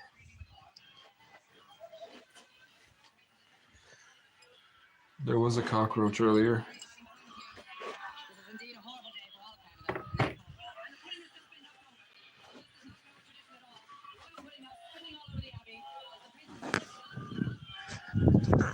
Okay.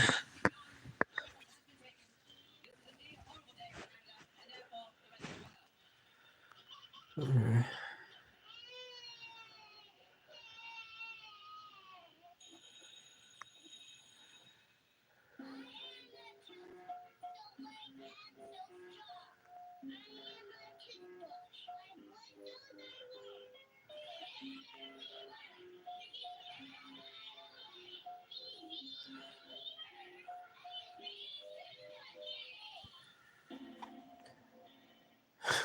I made a group and let them loose in my Facebook group. All right, what am I doing? Ike is crying. Okay. I have 40 cash, 17 cash app. We're checking marketplace.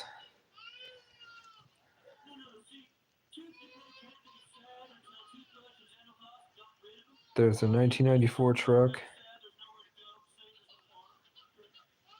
This is cool.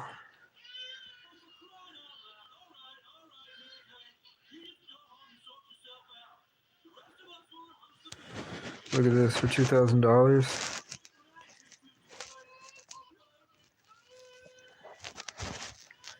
I'm looking for something that can get me through the mountains. An Arctic Cat, Thundercat in Johnson.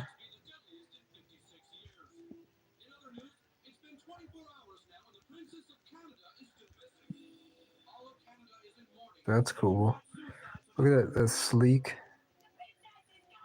That's dope. Look at that. It's an acoustic guitar.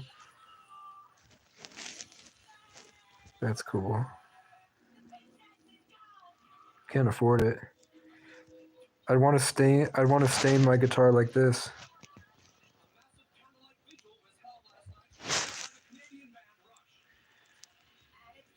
That's cool. I don't know. They probably, that one looks like it sounds basic. This would be cool.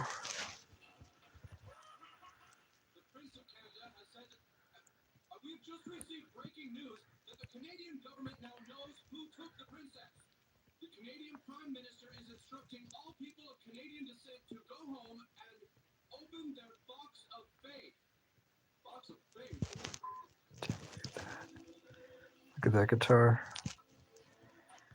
This is what I've been thinking about. It's $40. It's close enough by I might be able to get to them. It's in the town that I've been trying to go to for a long time. It's just a simple guitar that has the color scheme. It's a classical guitar. So the sound is different. And then this guy said he would give me this power tower for $60. I only have 60. And I don't know. I only want it if the dip bars work, and it looks like the dip bars are lowered and difficult to go down. Okay, there we go. I just feel like I want to do nothing but good since then. I have since quit drinking, never plan on going back to alcohol. It breaks my vibration connection with the world. That's true. I think alcohol opens you up for demonic possession. And then there are evil spirits that hijack your body and guide you to do things you wouldn't normally do. So if you lose control, you do things. Like it really hinders your ability to have control over yourself. Almost like you become a marionette. Ike is going to war.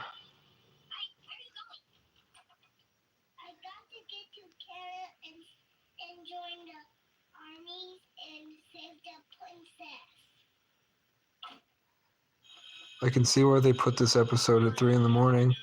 Nobody wants to fucking watch it. But it's a rare episode.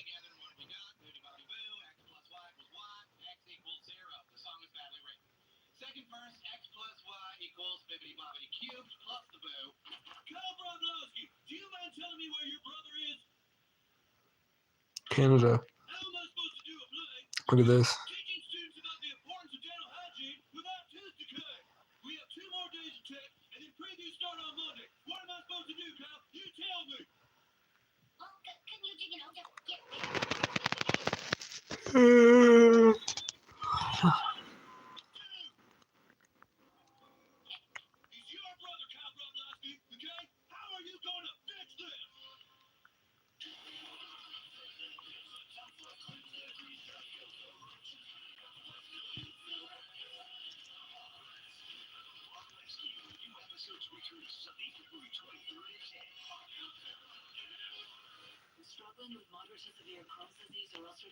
I was mean to this guy.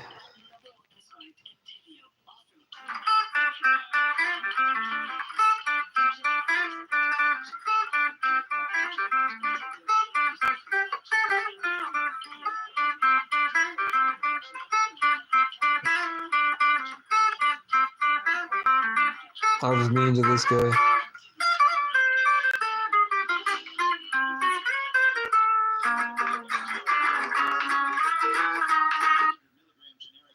No. He's good at guitar, but I'm good. I wanted this one back in the day, and the guy didn't give a fuck. He was very rude to me. He was very rude to me.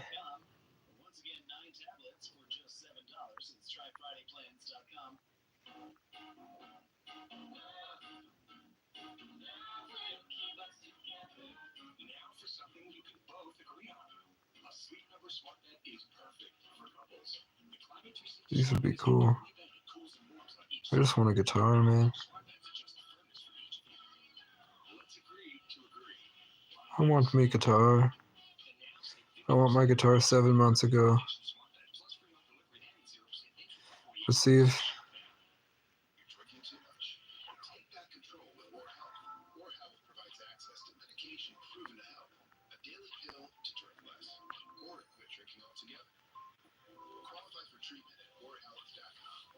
Looks like she took it down. Or she blocked me.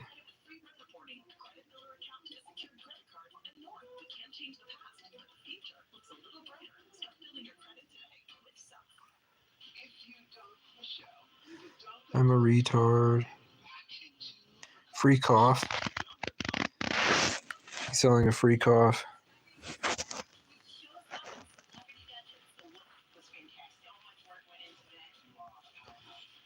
Oh, God. The accountability that I feel after what I said in the Brattleboro group makes me feel a little sick to my stomach.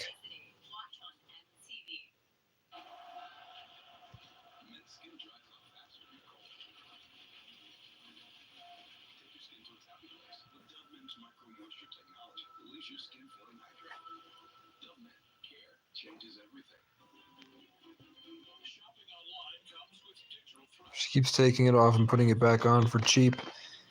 But not cheap. I mean, I don't want to get that CDO. I have much bigger dreams. It's just hard to see them when I'm here.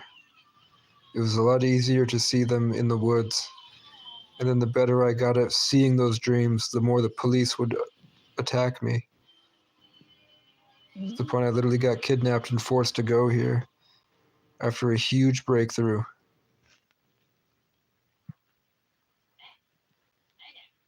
But I'll go to bed. Good night. Like, subscribe, comment, Cash App.